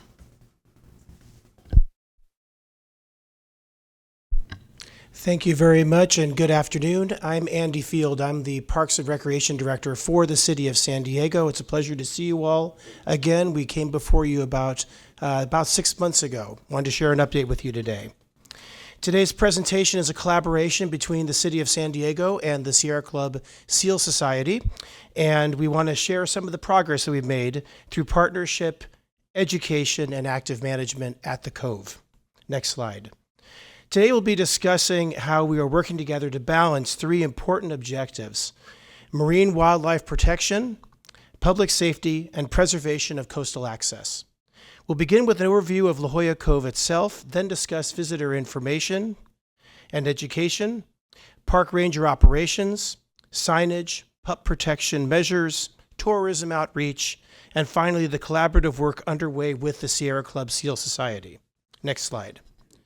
Although City Council President Jolla Cove could not join us this morning or this afternoon, he did want to share with you that keeping the Cove safe and open to the public has been a collaborative effort, and he is grateful for the Commission's guidance in this process. The improved signage and more effective management tools that will ensure the safety and enjoyment of both those seeking coastal access and to see the pinnipeds. Next slide. One of the most important points we wanted to emphasize is that the La Jolla Cove remains open to the public year-round. While Point La Jolla next door remains closed, the Cove continues to provide coastal access and supports a wide range of recreational activities, including diving, snorkeling, swimming, and wildlife viewing. With our Shoreline Park Ranger program now fully staffed, we're seeing a greater opportunity for education, enforcement, and proactive visitor engagement. Our goal is simple: keep the Cove safe, accessible, and enjoyable for both visitors and marine wildlife. Next slide. To understand the importance of effective management, it's helpful to appreciate the scale of activity that's occurring at La Jolla Cove.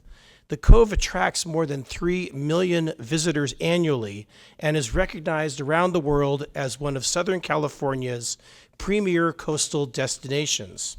At the same time, it sits within a marine protected area known for its biodiversity and abundant marine wildlife.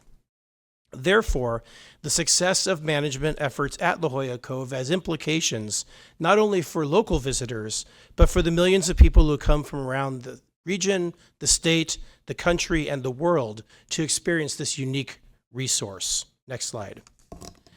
A key component of our management approach is public education. NOAA's Share the Shore program provides simple but effective framework for responsible wildlife viewing. The message is very straightforward. Keep your distance, recognize signs of animal distress, keep pets away from wildlife, leave pups alone, and never feed or harass marine wildlife. Many of the city's outreach efforts are built around these same principles. Next slide. We have seen that education is most effective when there is a consistent presence on site. Today, the Shoreline program is fully staffed with 8 rangers and supported by 12 volunteers. Coverage is provided throughout the week with increased staffing during the weekends and holidays when visitation is at its highest. This allows park rangers to maintain a visible presence at both La Jolla Cove and Point La Jolla and to engage visitors before issues arise. Next slide. Park rangers do provide a number of key roles. Every day they serve as educators, ambassadors, resource stewards, and public safety professionals. Their interactions with visitors focus on helping people to enjoy the area safely while understanding the importance of respecting marine wildlife and the surrounding environment. These interactions often prove to be most cost-effective tool available to us. Next slide. Another important aspect of management involves the use of signs and cones during pupping season, which we just saw begin last month. It's important to note that these tools are intended primarily as educational and visual cues.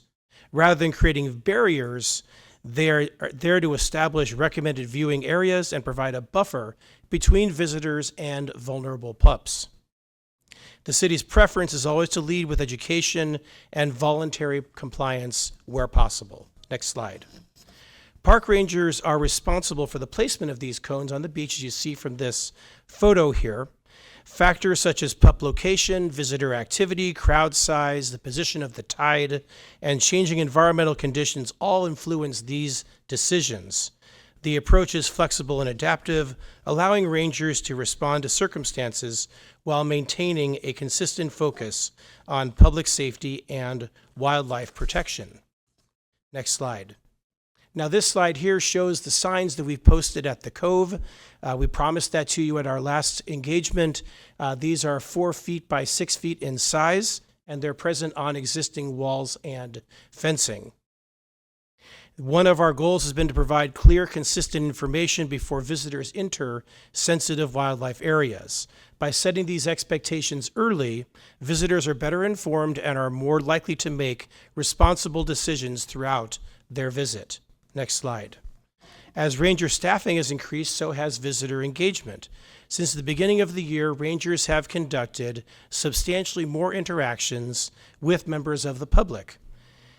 These conversations focus on safety, responsible wildlife viewing, and maintaining appropriate separation between visitors and marine wildlife. In March, you'll notice that the attendance numbers spiked a little bit with the arrival of spring break. So we see an increase in that engagement number during that time frame. We expect a lot more as we enter the busy summer months. And as a result of this effort, we're seeing positive results, which is really exciting. Next slide.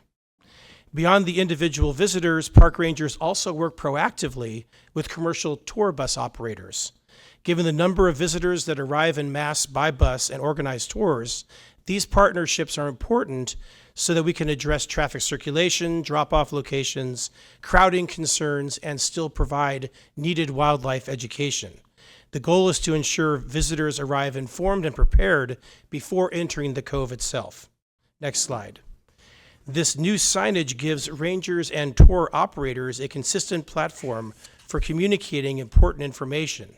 In addition to safety measures, the signs provide wildlife viewing guidance and resource protection information in multiple languages.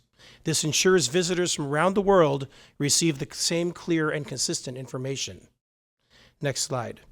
Before organized groups enter the cove, rangers are often there to meet directly with drivers, tour guides, and visitors.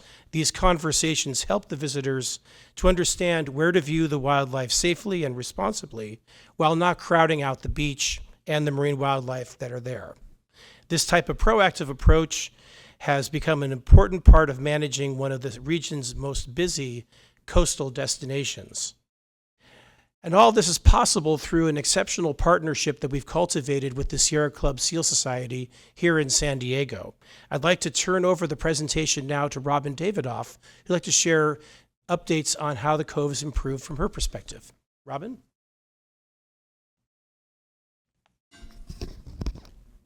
Thank you, Andy. I'm Robin Davidoff, Sierra Club Seal Society Chair, and we are an all-volunteer run educational group with 30 dedicated docents, providing 40 hours a week of patrolling the area and educating the public at the La Jolla Cove and Point La Jolla. We have entered the birthing season for sea lions. We currently have 24 new pups. One was just born 15 minutes ago. Yes, I get like automatic messages from our group that are down there, and it's very, very exciting. Unfortunately, 5 are in the cove right now, which makes the situation a little bit more difficult to manage with the tourists. We really like high tide because that's when the beach is completely covered with water and nobody can get down there, and the pups kind of hide in the caves. Hopefully you'll have a chance to see them when you're here. Next slide, please. La Jolla Cove is just 47 yards across and was recognized as the #1 beach in the United States in TripAdvisor's 2026 Traveler's Choice Awards. We did a quick AI count and we found that over half of the votes mentioned sea lions as being the highlight of their trip. La Jolla Cove and its surrounding bluffs is a major tourist destination with the marine protected area, marine biodiversity, and including seagrasses, and an abundant food source that attracts seals, sea lions, and birds, including breeding brant cormorants and gulls, and a resting spot for brown pelicans and recently elegant terns as they migrate. In May, the Point La Jolla Sea Lion Rookery, which is a point on the Google Maps, and just 20 yards from the La Jolla Cove, received 6,743 business profile views, with most asking for directions.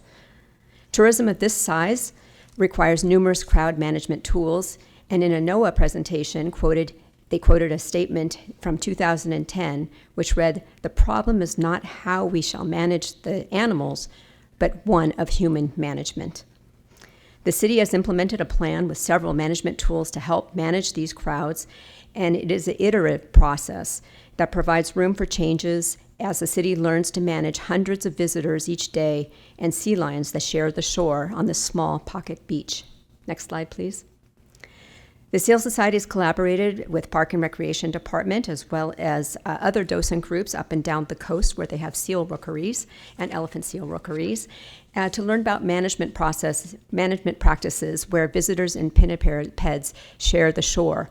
It's important to note that the La Jolla hosts the only sea lion breeding area on the west coast of California and is in a very urban area, making it more challenging than other areas to manage. The goal is to provide public access year-round while implementing crowd management techniques. We learned from these other groups that placing cones and signage on the beach around newborn pups and injured animals are regularly used on city, county, and state beaches in California. That staffing rangers at critical human-wildlife interaction points such as the La Jolla Cove and making announcements can be effective. Signage with visual graphics provide a quick read of safe viewing guidelines and is accessible to visitors that don't speak English. Park rangers and volunteer docents work together to provide education and public safety. These are all things that Andy Field just mentioned. Next slide, please. We're going to show a short video that shows how visitor behavior can be changed with clear direction from rangers. We're going to show a before and after. Please play the video.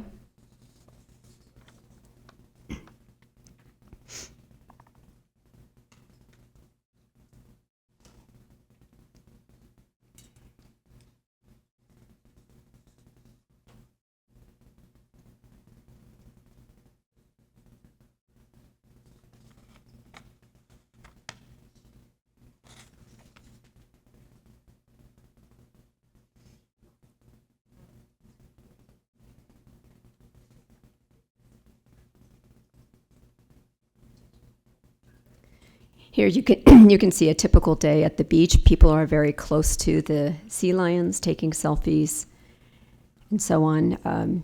Here I'm particularly disturbed because this family's placing their two little kids right next to a large sea lion bull to get their photos, not realizing that that's extremely dangerous, or it could be.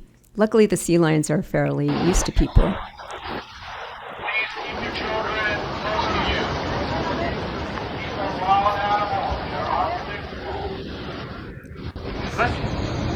And here people are stepping away after the rangers provided guidance to move away from the sea lions.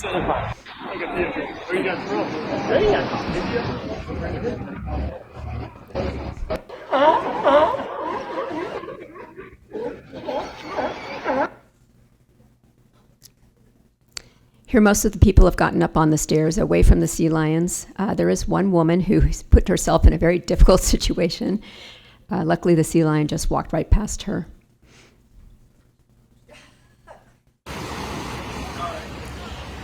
Here, the rangers have placed some cones around a newborn pup. And you can see public access is still available, just a guideline to stand behind.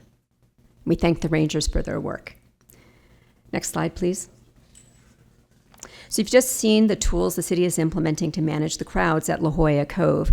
It is challenging, as you just saw, and will take some time and experience to execute. But we have made great strides. In the same NOAA presentation I mentioned earlier, it concluded wildlife management is 10% managing the wildlife and 90% managing the people. Next slide, please. Oh, no, that one's good. Thank you. So another very exciting collaboration includes drone monitoring and data collection. Sierra Club Seal Society consulted with California Fish and Wildlife and worked with the city of San Diego to obtain a permit to fly a special low noise, wildlife safe drone over the ocean looking back at the cliffs to get an accurate count of seals and sea lions. This is particularly helpful because sea lions typically give birth underneath a lower ledge that you can't see from the sidewalk above. And in January, the Seal Society worked with Microsoft for Good. It's an organization within their group that does things for conservation for free. And they helped us fine-tune an AI model that's also used by NOAA to quickly count sea lions and seals, which is not an easy task when you're trying to do it by hand, and sea lions are all on top of each other. After teaching the model not to count rocks and large birds, such as pelicans, that look like sea lions, we have reduced the time it takes to process a day's worth of photographs from 1 volunteer hour to 15 minutes. And we have offered this model to Park and Rec as well for their counts. The data is used to study how sea lions and seals use their breeding and surrounding areas throughout the year, as well as if the population is changing. Next slide, please. Looking ahead to continue to explore ways to strengthen our collaboration with the city, the goal, again, is to maintain public access. The city and Sierra Club's Society docents are exploring a more formal relationship where some docents may be go through the city's volunteer program. In the near term, and since we're in sea lion pupping season, docents are authorized to move the cones under the direction of the park ranger. I am available for questions after this presentation. I now will turn it over to Andy Field for closing remarks. Thank you. Thank you, Robin. And just to close us out, we want to thank all of the commissioners here for all of your support in getting us to this place. We think that we've owe you a debt of gratitude to enable us to really collaborate closely with the Sierra Club Seal Society and build a better operation at La Jolla Cove. And as Robin invited you, I hope you all get a chance to visit. We are here and available for any questions you might have, and the last slide contains our contact information. Thank you all very much.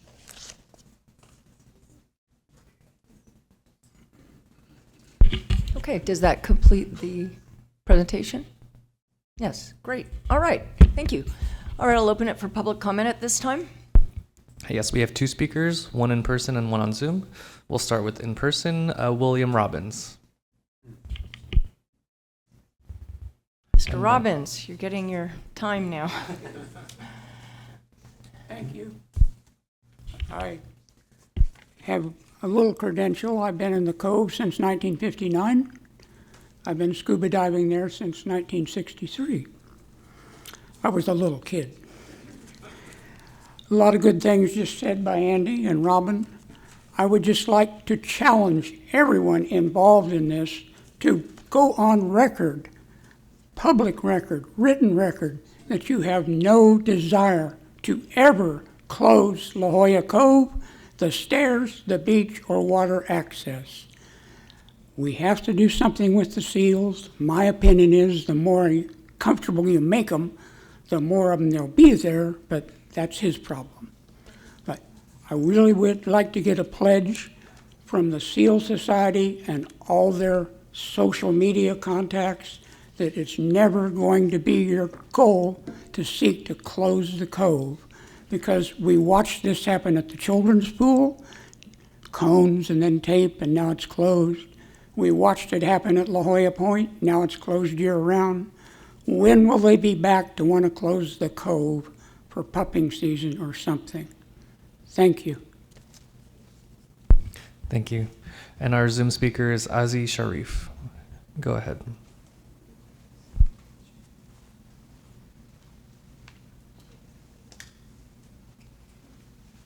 Good afternoon, Commissioners. Thank you so much for the opportunity. My name is Dr. Aziz Sharif, Executive Director of Wildlife Jewels.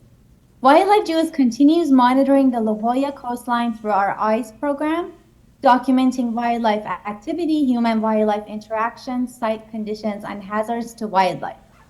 While we've seen great progress, a significant gap remains during late evening and nighttime hours at La Jolla Cove.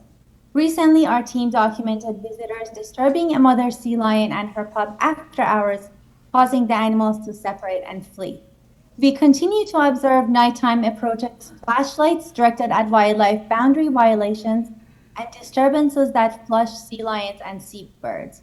We encourage evaluation of a nighttime management strategy, including after-hours monitoring, cameras, and other effective measures. I also want to briefly follow up on children's pool. Wildlife Jewels documented repeated disturbance of federally protected western gull nests and chicks last season, and we continue to observe disturbance this season, including visitors approaching, chasing, and flushing gulls. We've also observed visitors running across unstable cliffs to chase chicks, creating risks to both wildlife and public safety. We thank the City of San Diego Parks and Recreation Department for their responsiveness and continued efforts to improve wildlife education and protection in the area. Wildlife Jewels has proposed seasonal protection measures for nesting gulls at children's pool, and we respectfully ask the Commission to support appropriate measures for the current nesting season and a clear collaborative process before next season so they can be put in place proactively. Thank you for your time and consideration. Thank you. No more speakers. Thank you. All right. I just wanted to express my appreciation specifically for the collaboration between parks and the Seal Society and everything that the city has been doing. I know it's a very challenging situation. I'd like to turn it to Commissioner O'Malley for some comments. Thank you, Chair. I'll be very brief. I want to thank you, Mr. Field, for your work, and Mr. Evadoff for your continued advocacy. I also want to thank, behind the scenes, our local staff in San Diego here. I know that you have a lot to do and are busy and have engaged in this. And I think we're at a place where a lot of us who have struggled with this issue, I think I mentioned on record where I used to always bring people to the Cove, and then I stopped bringing them to the Cove because I would get too mad just being there. Now I've been back a few times and seen the improvements, and it's really good to see. And I know that me and my fellow commissioners are going to go take a look in the next couple of days. So appreciate all the work and keep it up. Thanks. Thank you. Any other comments? All right, just want to reiterate, I visited the Cove a couple years ago when we were down here, and it's really disturbing the way things were going. And it sounds like there's still an issue, though, at night. And I was wondering if staff could comment on, or potentially parks could comment on, what is happening? When does the ranger supervision stop? What happens at night there? Is anything locked? Are there cameras? Yes, thank you for the question, Chair Hart. As it relates to the time in which we're present on the Cove, it's from around 7 a.m. to 7 p.m. It varies a little bit by day. And the 7 p.m. is sort of a hard end because that's the end of the ranger's shift. So if we were to go into overnight operations, we would need to figure out how that would look and how we would create something like that. Thus far, we haven't created a program like that. In fact, today was some of the first I've heard of nighttime issues, so we'll need to look into that a bit more and see what options we have. But I appreciate you bringing that up. Thank you. Thanks so much. Are there gates? I think I recall, are there gates that are open at the top of the Cove? I'm not recalling a gate, but I'm looking back at my staff. Yes? No? No. No. Okay, That's, and that's is what the I Cove thought. open 24 hours? Chair Yes. Hart. Go, Mr. Schwing, sorry. So there are some gates on both access ways down to the Cove, but those were installed through a permit granted to the city a few years ago with the intent of preventing sea lions from climbing the stairs and, settling in the area where the lifeguard tower is. And so that's the purpose of those gates. They aren't ever closed, closing coastal access to the Cove. So is the Cove open 24 hours currently? Yes. Okay. I mean, that might be something to consider down the road if this turns out to be a significant problem. And that would be a new CDP application from the city or an LCP? How would that be approached? Yes, that would be something the city would have to Initiate. apply to do. Okay, thanks. Or perhaps issue their own permit for. Yeah. All right, I'm not seeing any other commissioners asking to speak on this, so I'll close the hearing on this and again express our appreciation. And at this point, we'll take a break. It's 12:30. We're all going to be going out to find some place to eat in this incredible area. We'll be back at 1:30 to continue the hearing. 2 o'clock, you're thinking? That's a full hour. Okay, well, let's try for 1:30, and if that doesn't happen, we'll wait till everybody gets back, per normal.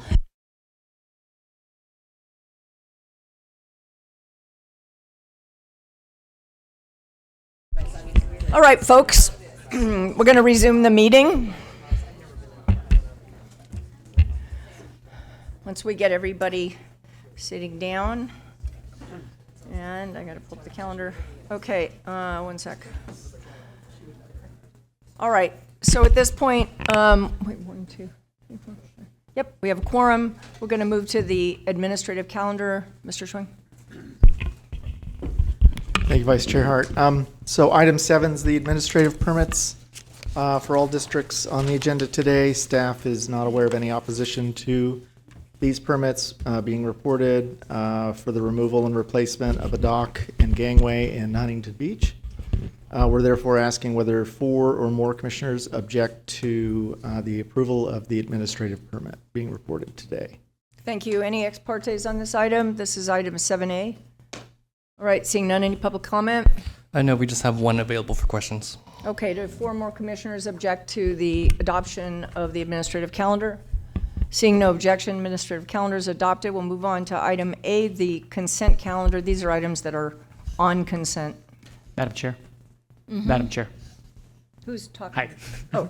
Hi. Oh, I forgot, Yeah. Mr. Kelly. I'm recusing myself from this item, specifically number W8A, consent to potential conflict of interest under Government Code Section 87100. Okay, great. So will you be stepping out for this item? All right, thank you very much. And we'll just give them a minute. 1 second, now we have to determine.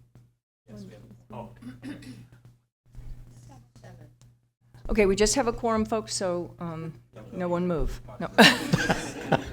Okay. All right. All right. Mr. Kelmick has departed, so we'll move forward. Thank you. So we have 4 items agendized for the consent calendar. 2 involve new residences, one in Seal Beach and the other in Laguna Beach. And then there are 2 additional projects that involve upgrades to existing bulkheads in Newport Bay, as well as 1 dock replacement. I do want to note on item 8B, the DeMaio application to improve an on-site bulkhead. Staff did receive comments by phone from Mr. Paul Ash, who generally expressed concern about construction phase impacts. The staff recommendation does include a special condition requiring the applicant to prevent impacts to coastal water quality by implementing debris and erosion control measures in the construction phase. So staff believes that coastal resource issue there has been addressed. So with that, the applicants are in agreement with staff recommendations, and we're not aware of any other opposition on these items. All right. Are there any ex partes on item 8A through D? Seeing none, public comment, Chris? For all items 8A through D, we only have those available for questions. So. All right, thank you. I'll bring it back to the commission for any comments, questions, or a motion, and this will be on item 8, the consent calendar. I move to approve. Okay, motion by Commissioner Kelly, second by Commissioner Lee. Is there any opposition to unanimous support of the motion? Seeing none, the motion is adopted. Move on now to item 9, consent calendar removed from regular calendar. And given the number of those, I know you'll run through those. Thank you, Mr. Schwing. Yes, so there are 5 items we're recommending be moved to consent. First is item 11A. It's a CDP application by San Diego County for the extension of the Tijuana River culverts at Saturn Boulevard. The second item is we're adding item 14A. This is CDP amendment 519-0971A1, the Dana Point Harbor Partners. Third, item 16A. This is an extension of time to continue work on the City of San Diego's LCP amendment to update the University Community Plan. Fourth is item 17B that has been moved to consent, and this is a CDP application by Caltrans to install suicide deterrent barriers on the San Diego-Coronado Bay Bridge. And then last, item 17C, and this is a CDP application for the City of San Diego for closure hours and gates on certain public parking lots in the city. And you have some comments to give on that, but I'll start with Cassidy, who has a few initial comments. Thank you, Mr. Schwing. I just wanted to note on the Tijuana River culverts item at Saturn Boulevard that we posted an addendum yesterday to summarize correspondence we received in support of the project and provide additions to the staff report. One of those additions is in response to a request from the Navy to address the location of the project on federal property. I want to convey my appreciation of the Navy and County for the close coordination on this project, and we're very glad we were able to process the application so quickly and bring it forward to you all today on the consent calendar. We fully expect the project to help address the source of harmful air emissions from polluted river water, while the county works towards a longer-term solution at Saturn Boulevard. I believe we have a number of speakers signed up on this item as well when it gets to that point. And with that, I'll hand it back to you, Mr. Schwing. Thank you, Mr. Teufel. And then on item 14A, staff did receive comments in favor of the project and a few with concerns, mostly seeking verification that the project changes are made as proposed, and there are conditions in the staff recommendation to address that issue, including some refinements to tighten up the requirements, including confirmation of the individual dock projects through as-built plans for each phase of that project. On item 17B, which is the Caltrans proposal to install visually permeable barriers on top of the bridge's outer railings in order to deter suicide attempts from the San Diego-Coronado Bay Bridge. The project benefited from very early coordination efforts between Commission and Caltrans staff to identify a highly effective deterrent system that also addresses visual concerns to the maximum extent feasible. We also worked extensively together to identify additional measures to help offset visual impacts by funding visual improvements along the Bayshore Bikeway in Coronado and within the Barrio Logan community. So we'd like to thank our Caltrans partners for working diligently with us through the coastal resource issues that are raised by that project. Staff is also recommending on item 17C be moved to consent, which is the City of San Diego's proposal to revise existing and implement new parking restrictions, including hours of operation, time limits, and installation of gates at various coastal public parks in the city. Staff did receive comments both in favor and opposed to the proposal. Proponents favor the project as a means of addressing crime that is well documented in some of these parking lots. Opponents generally raise concerns about the potential for the proposal to displace community members who camp in vehicles overnight in some of the parking lots. Staff notes that these pre-coastal parking lots already had limits prohibiting overnight parking, at least from 2 to 4 a.m., and further, the city's municipal code long prohibited vehicle habitation on public parking lots and streets. That prohibition is not proposed to be changed as part of this permit. The city does offer several resources, including designated parking lots where people can legally camp or park their vehicle overnight. Social services are also made available at these sites. In order to help ensure these resources are made known, staff has included in the addendum a requirement the city post informational signage along with signs regarding the parking lot hours. So it's our understanding the city is in agreement with this requirement as well as the overall staff recommendation on that item. So in regard to all these matters, the applicants are in agreement. We're not aware of any further opposition, and we're recommending that the commission vote and approve these items on consent. Thank you so much. Turning to the commission, are there any ex partes on any of these items, which include 11A, 14A, 16A, 17B, and 17C? All right, in that case, I'll open the public hearing and ask how many speakers we have here in the room and on Zoom.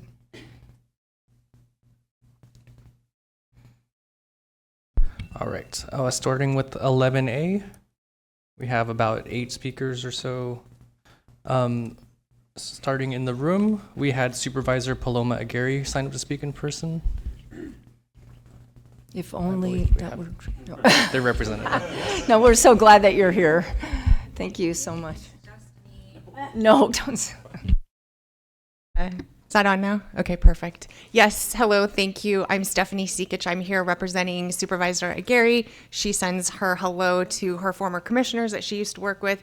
She really wishes she could be here. I've been texting with our chief of staff all morning, and we're like literally afraid she's gonna like abscond her job and run down here to see you all. So she does send her best wishes. And so we would like to convey on behalf of District 1, thank you to this commission and staff for continuing to lead with courage on this issue.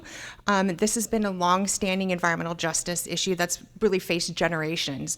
It's not only an environmental justice issue, it's a public health issue now. As Cassidy had mentioned, Saturn Boulevard is essentially creating this aerosolization of pollution that our constituents have been breathing in. We've had 40,000 air purifiers that we put out to mitigate this, but this pipe extension is going to fundamentally change the lives of tens of thousands of people. So we really wanted to thank you on that behalf.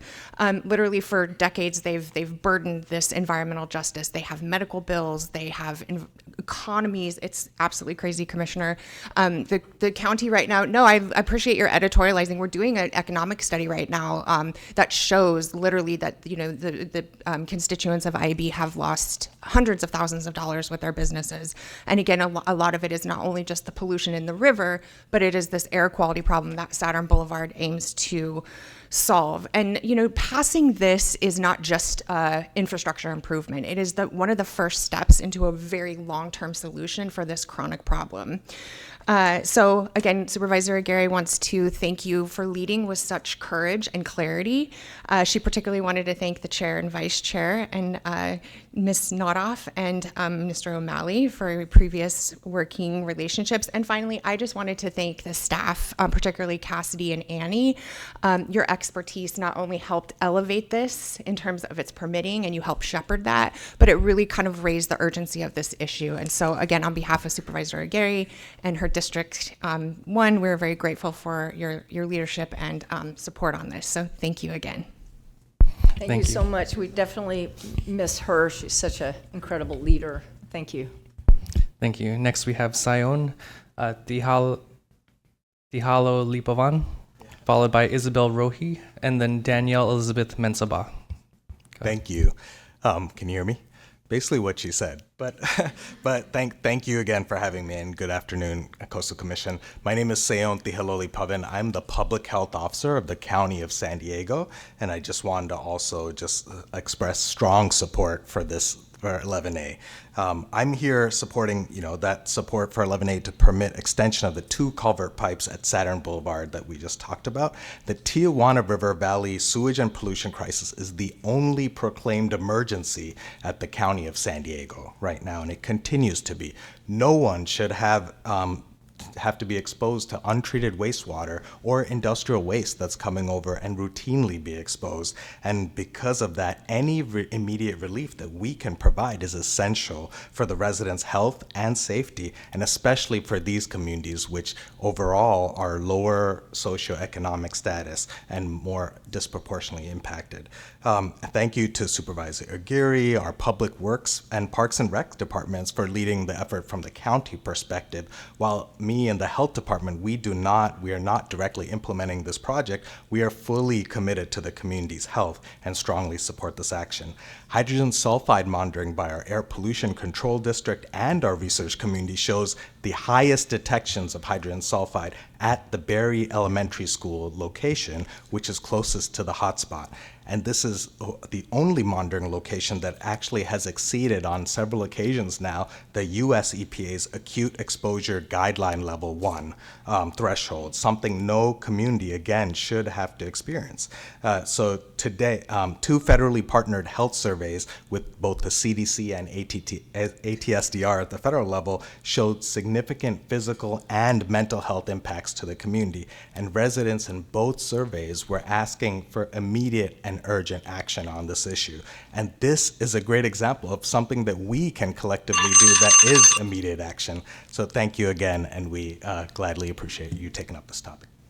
Thank you. We also had a few more people with the county here available for questions. Moving on to our other speakers, we have Isabel Rohi, Danielle Elizabeth Mensabah, and then Carmen Penaloza Valdez. Isabel Rohi. All right, not seeing anyone approach. Danielle Elizabeth Mensabah.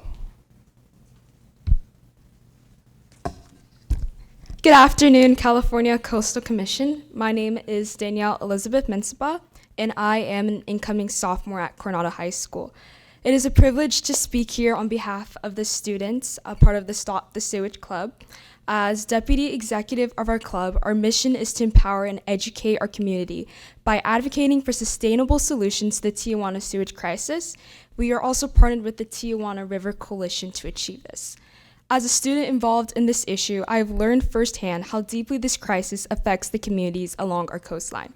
Coronado is home to an estimated of 20,000 residents, and roughly 30% are active duty military, retired service members, and veterans. It is a home base to Navy SEALs whose training on the beach requires extensive ocean and airborne exposure to an abundant amount of hydrogen sulfide, which levels continue to increase. Within our community, we have reflected and have taken action.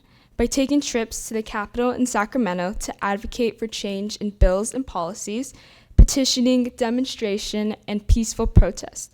However, our impact in our community can only reach so far, and we are in support of this permit application, and thank you for your involvement.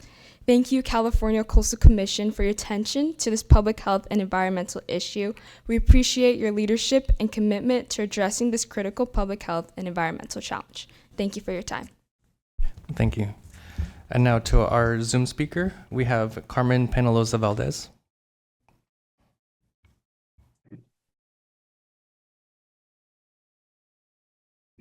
Can you hear me? Yes, we can hear you. Go ahead. Okay. Hello, my name is Carmen. I'm speaking on behalf of the nonprofit organization Youth Will, which is dedicated to empowering youth of San Diego through activism, governmental advocacy, and leadership. And we are also partners with the Tijuana River Coalition. Also here to thank the Coastal Commission for your support with the permit application. Sorry, please go as ahead. this would help.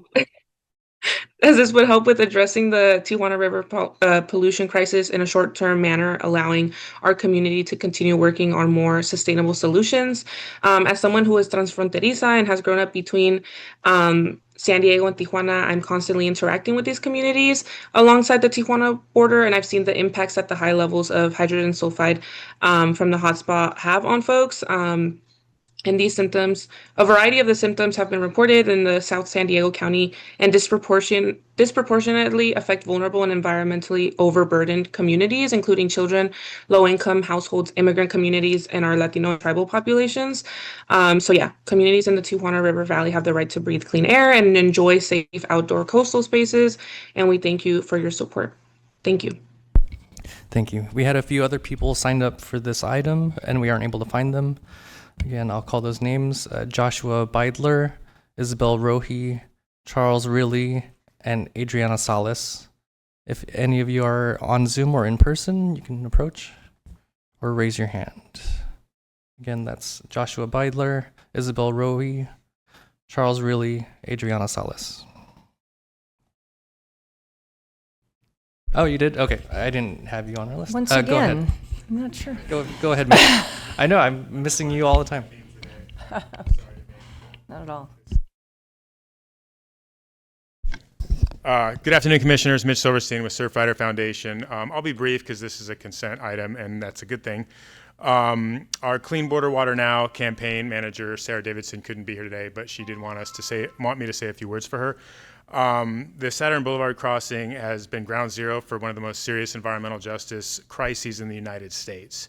The communities just downwind, that include low-income families, children, immigrant, Latino, and tribal populations, have been breathing hydrogen sulfide at concentrations several times higher than the state standard, and in some cases for years. Through our coalition work, we hear from these neighbors regularly, and our message is always the same, that we need relief and we need it now. This project is an interim fix, and we do want to be clear-eyed about that, but it's a very meaningful one, and we're grateful the county brought it forward and that the staff recommended approval with conditions that take habitat, water quality, and coastal access seriously. We wanted to flag that Special Condition 1 does require the county to work through a fairly complex multi-agency approval process before construction can actually begin, so we'd encourage Commission staff to assist where they can to keep that moving, given the urgency on the ground. Thank you to the Commission staff for your thorough work on this project, and thank you for your support. Thank you. I swear I'm not doing that on purpose. We have no more speakers for item 11A.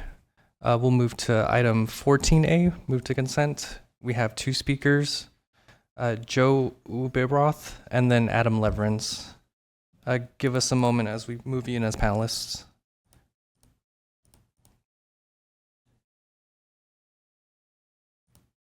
And then Joe, I see that you're moving in. When you're able to, please unmute and begin.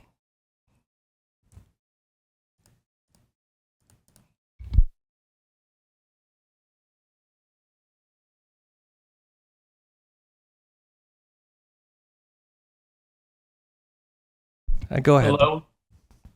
Hello, I'm Joe Ubroth. I'm a partner in Dana Point Harbor Partners.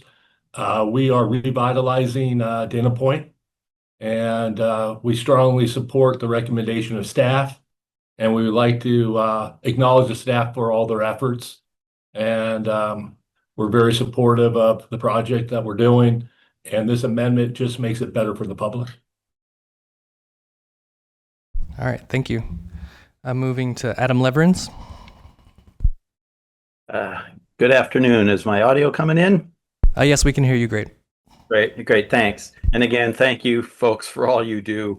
Dana Point Harbor Partners material amendment that is this item uses the terms slips and side ties kind of interchangeably.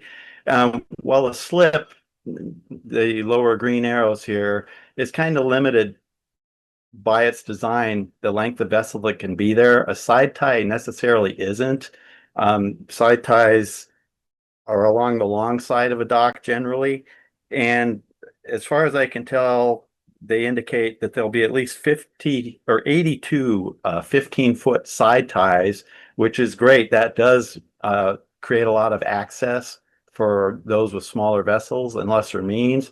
However, in a side tie situation, there's technically no length restriction in some of these places. Without some sort of condition that these actually be reserved for those vessels, it's possible that displacement will occur because there's more many renting to longer vessels. And it's just,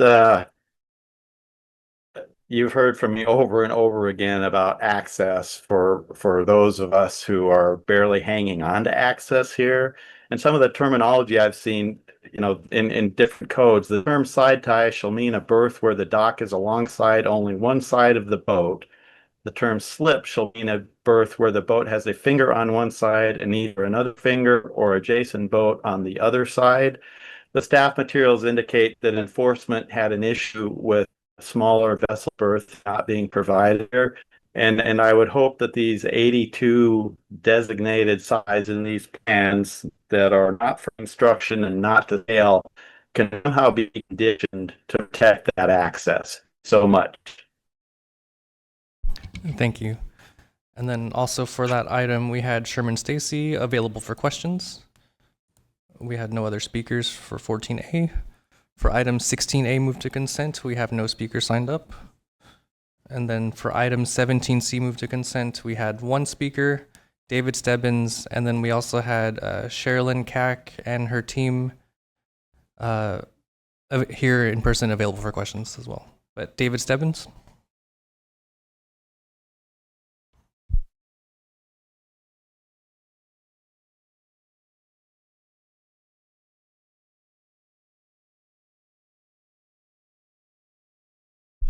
Oh, how clever. My name is Dave Stebbins, and I live right next to the Dog Beach parking lot in Ocean Beach. My history in Ocean Beach goes back to I used to fish on the Ocean Beach Pier with my grandfather in the 60s, and I have the privilege of living near there now. I submitted, along with the package to Park and Rec, 40 some odd letters from my neighbors that they all wrote letters about supporting the lot closures and the new hours. Right now, the lot next to my house is closed for 2 hours. That really doesn't give the police the time to come and deal with the people who have been trying to turn the parking lot into a kind of an overnight campground, which is there's just no facilities there, and it's become a crime problem. And there's plenty of statistics that was mentioned in the staff report to support that confirm that has been an ongoing problem in our community.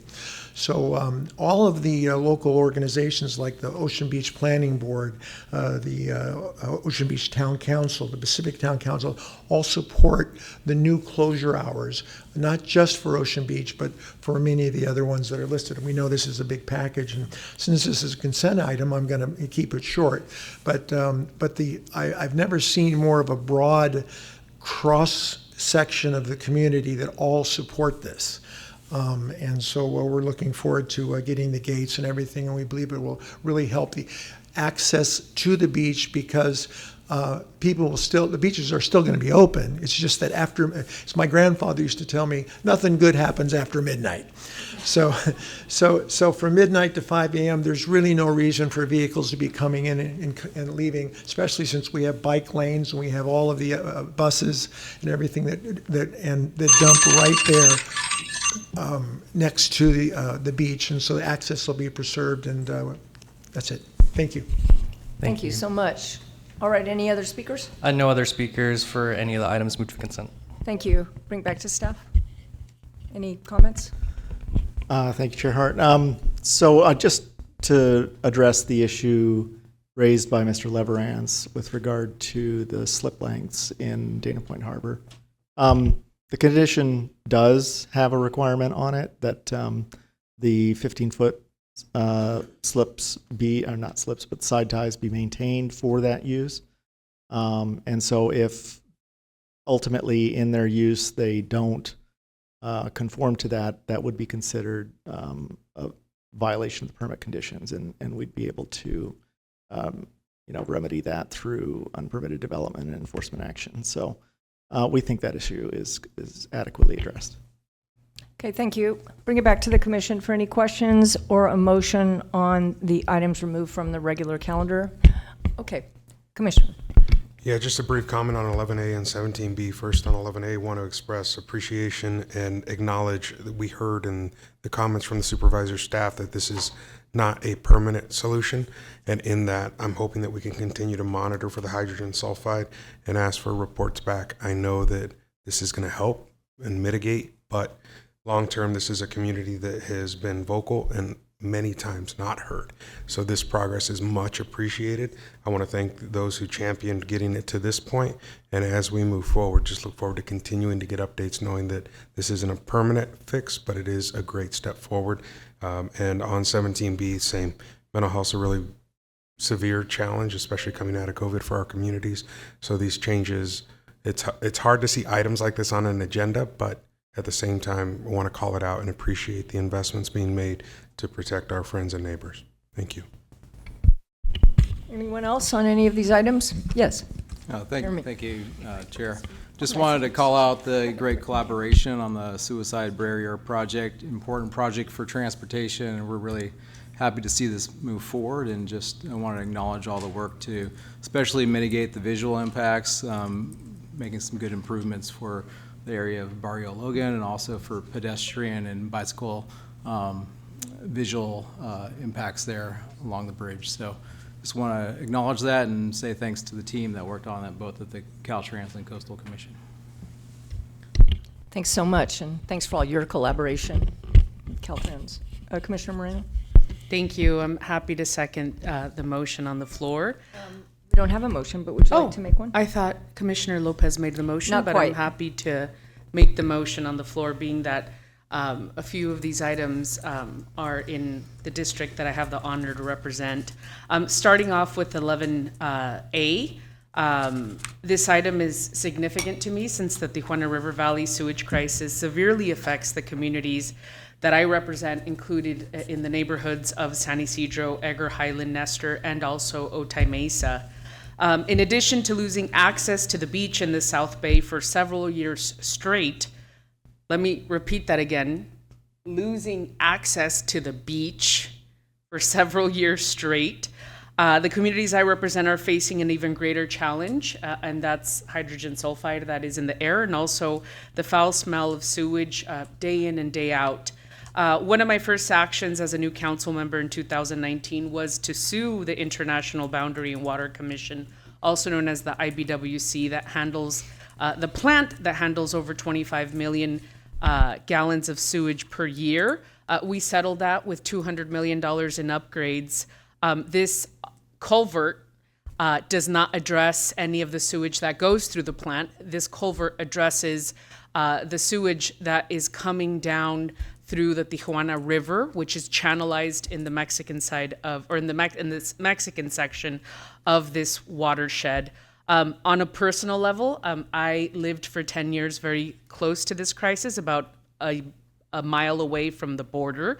And I vividly remember being home with my newborn during maternity leave and closing the windows and the doors.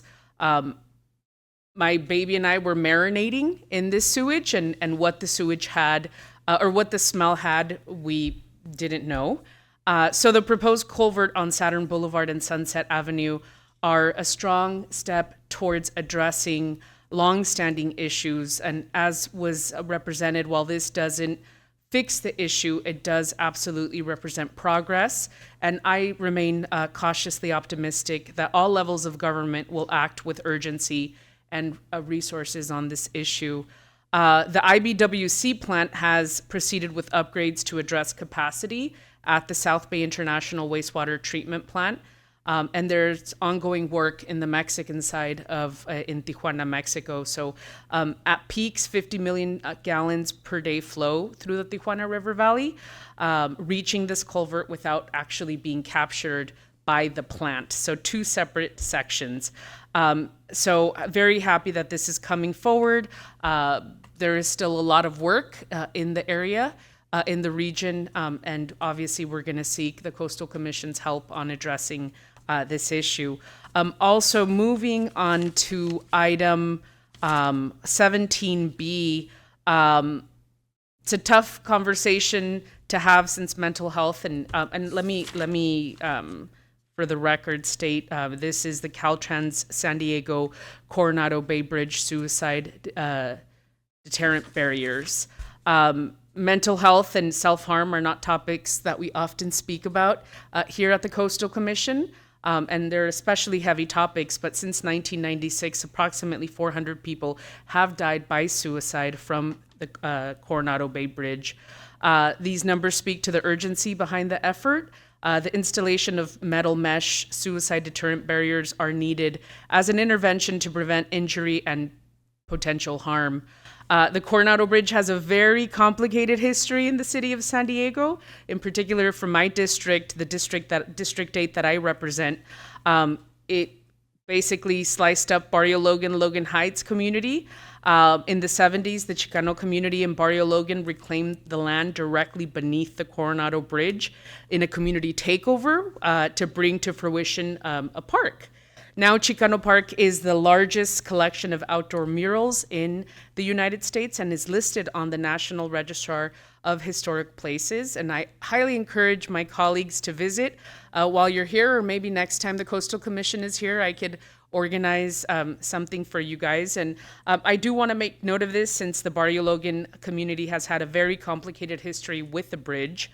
But I am pleased to see special condition number 2 and the visual improvement plans on both sides of the bridge. I do see an emphasis in how Caltrans will work with Barrio Logan to engage them in the improvement plan, bringing more murals and more enhancement to a historically underserved community.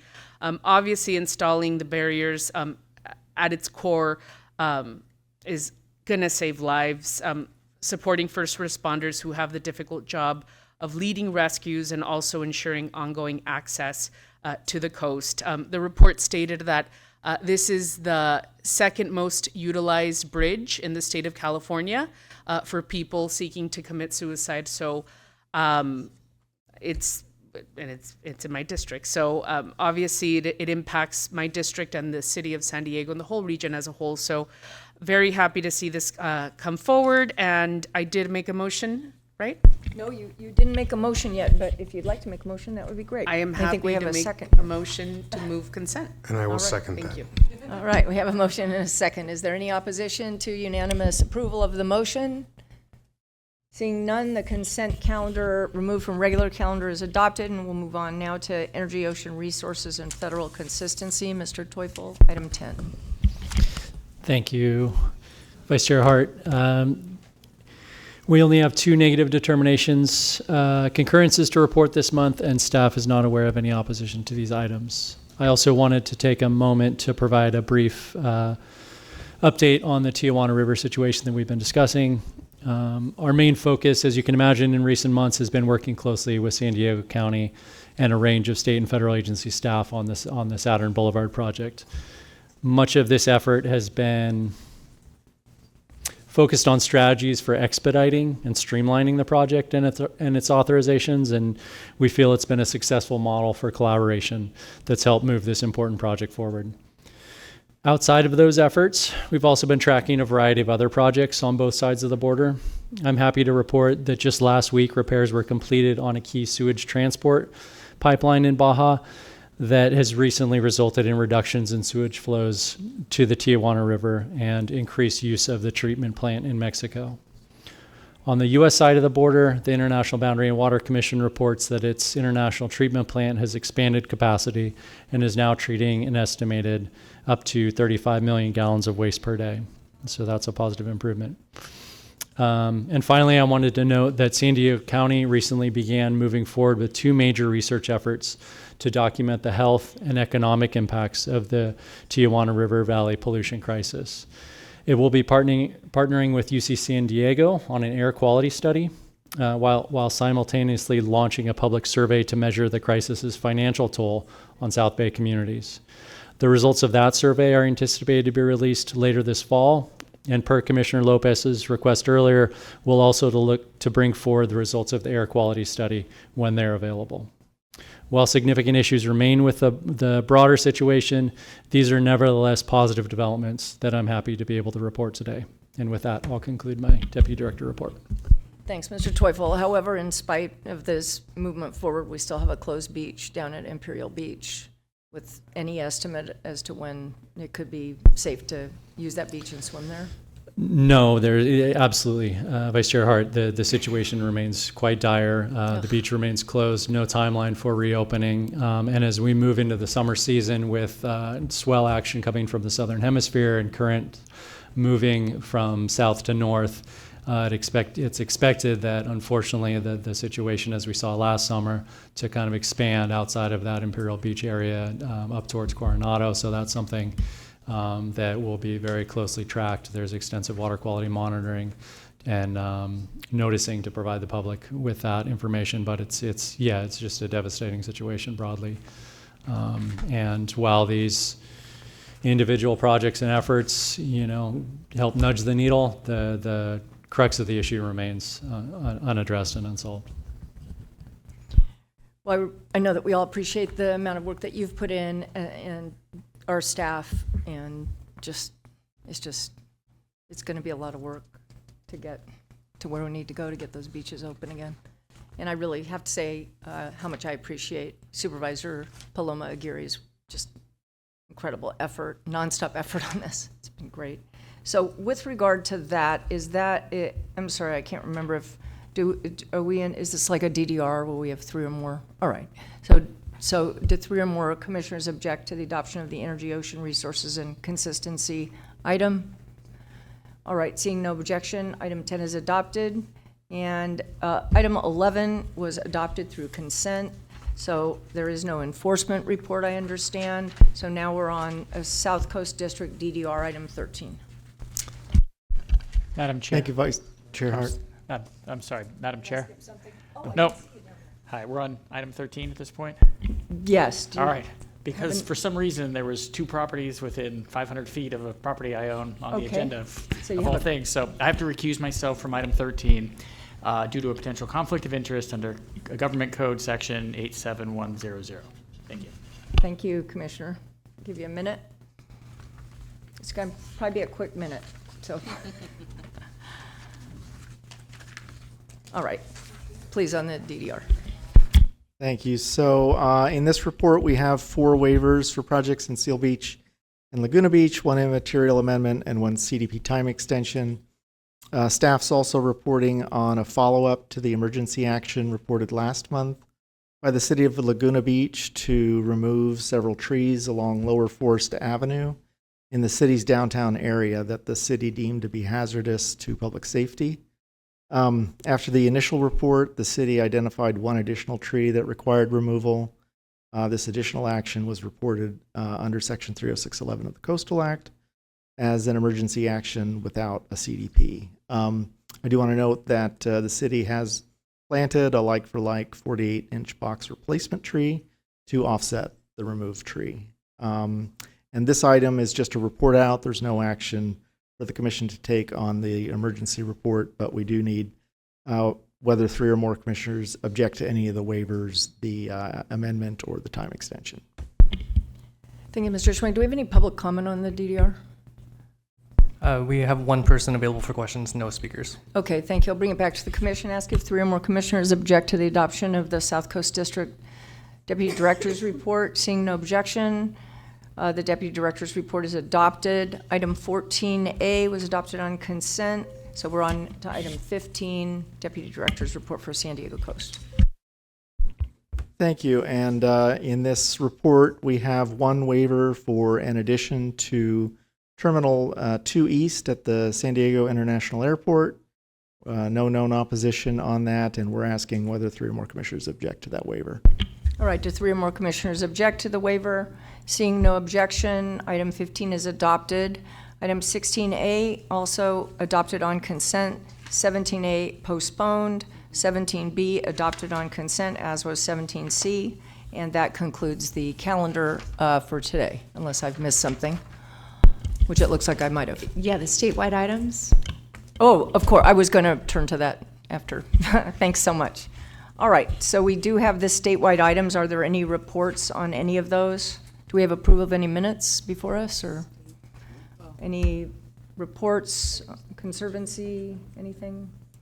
All right, not seeing anyone. I The AG apologize. report? Yes, Thank you so much. I would like to make a brief report. I'm pleased to announce that the Sixth Circuit Court of Appeal issued an unpublished opinion yesterday in the Ruby Falls Fund versus California Coastal Commission action. The Court of Appeal affirmed the trial court judgment in favor of the commission and rejected Ruby Falls' arguments. This case involved a very large development project on Cannery Row in Monterey. The commission had conditionally approved the project in 2008 when it was proposed by a previous owner. Ruby Falls purchased the property, and then there was a protracted property dispute about the ownership, which was eventually resolved. Ruby Falls had requested that the Coastal Commission issue it the permit, and the Coastal Commission refused based on the property dispute. In addition, the Coastal Commission directed Ruby Falls to apply for an extension. The Coastal Commission, after a public hearing, denied the extension due to changed circumstances, and Ruby Falls challenged those decisions. The trial court denied all of Ruby Falls' claims with the exception of a due process notice claim. The Ruby Falls appealed, the Coastal Commission did not, and this decision resolved all of Ruby Falls' claims with the exception of the due process, which will be addressed at a later time. That's so great to hear. Such a complicated case, and I was on the commission on the times that came before us, as was Commissioner Almanzada, I believe, during that period.